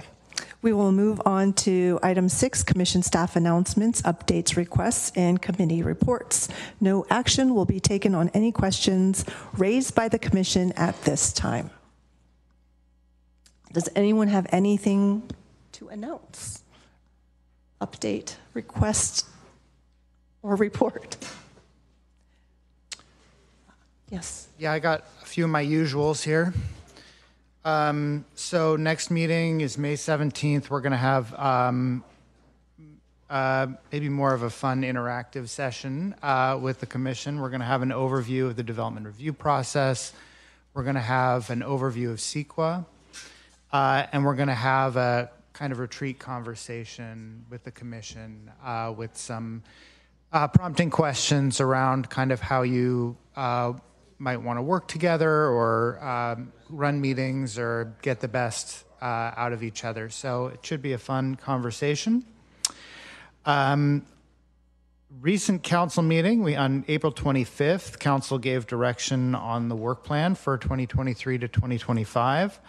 So staff presented a framework for prioritizing the projects in their proposed work plan based in part on direction provided by our recommendations provided by advisory bodies such as yourself. Council generally supported that staff framework. They wanted a higher priority for the downtown temporary office limit as well as the holistic review of parking regulations, but otherwise supported that framework. They also supported staff recommendation to review gatekeeper policy in the fall and then go out for gatekeepers after that. Next week, council will be reviewing the PED Mall ordinance updates that you all provided a recommendation on. And then on May 23rd, there'll be a few items that EPC may be interested in. Anti-displacement strategy, the displacement response strategy, the 189 North Bernardo project, which the EPC reviewed, and there is a request for a North Bayshore bonus office FAR allocation from property on Shoreline Boulevard. That's my announcements. Thanks. All right. Thank you. Yes. Commissioner Haymeyer. Can I just ask, in terms of the June meetings, and I apologize if I'm looking at the calendar wrong, we do have a meeting on June 7th and then another one on the 21st and recess in July. Is that right? Potentially. We can get back to that at a future meeting. Yes, it would be on the 7th and the 21st and then recess in July. You're absolutely right. Great. Thank you.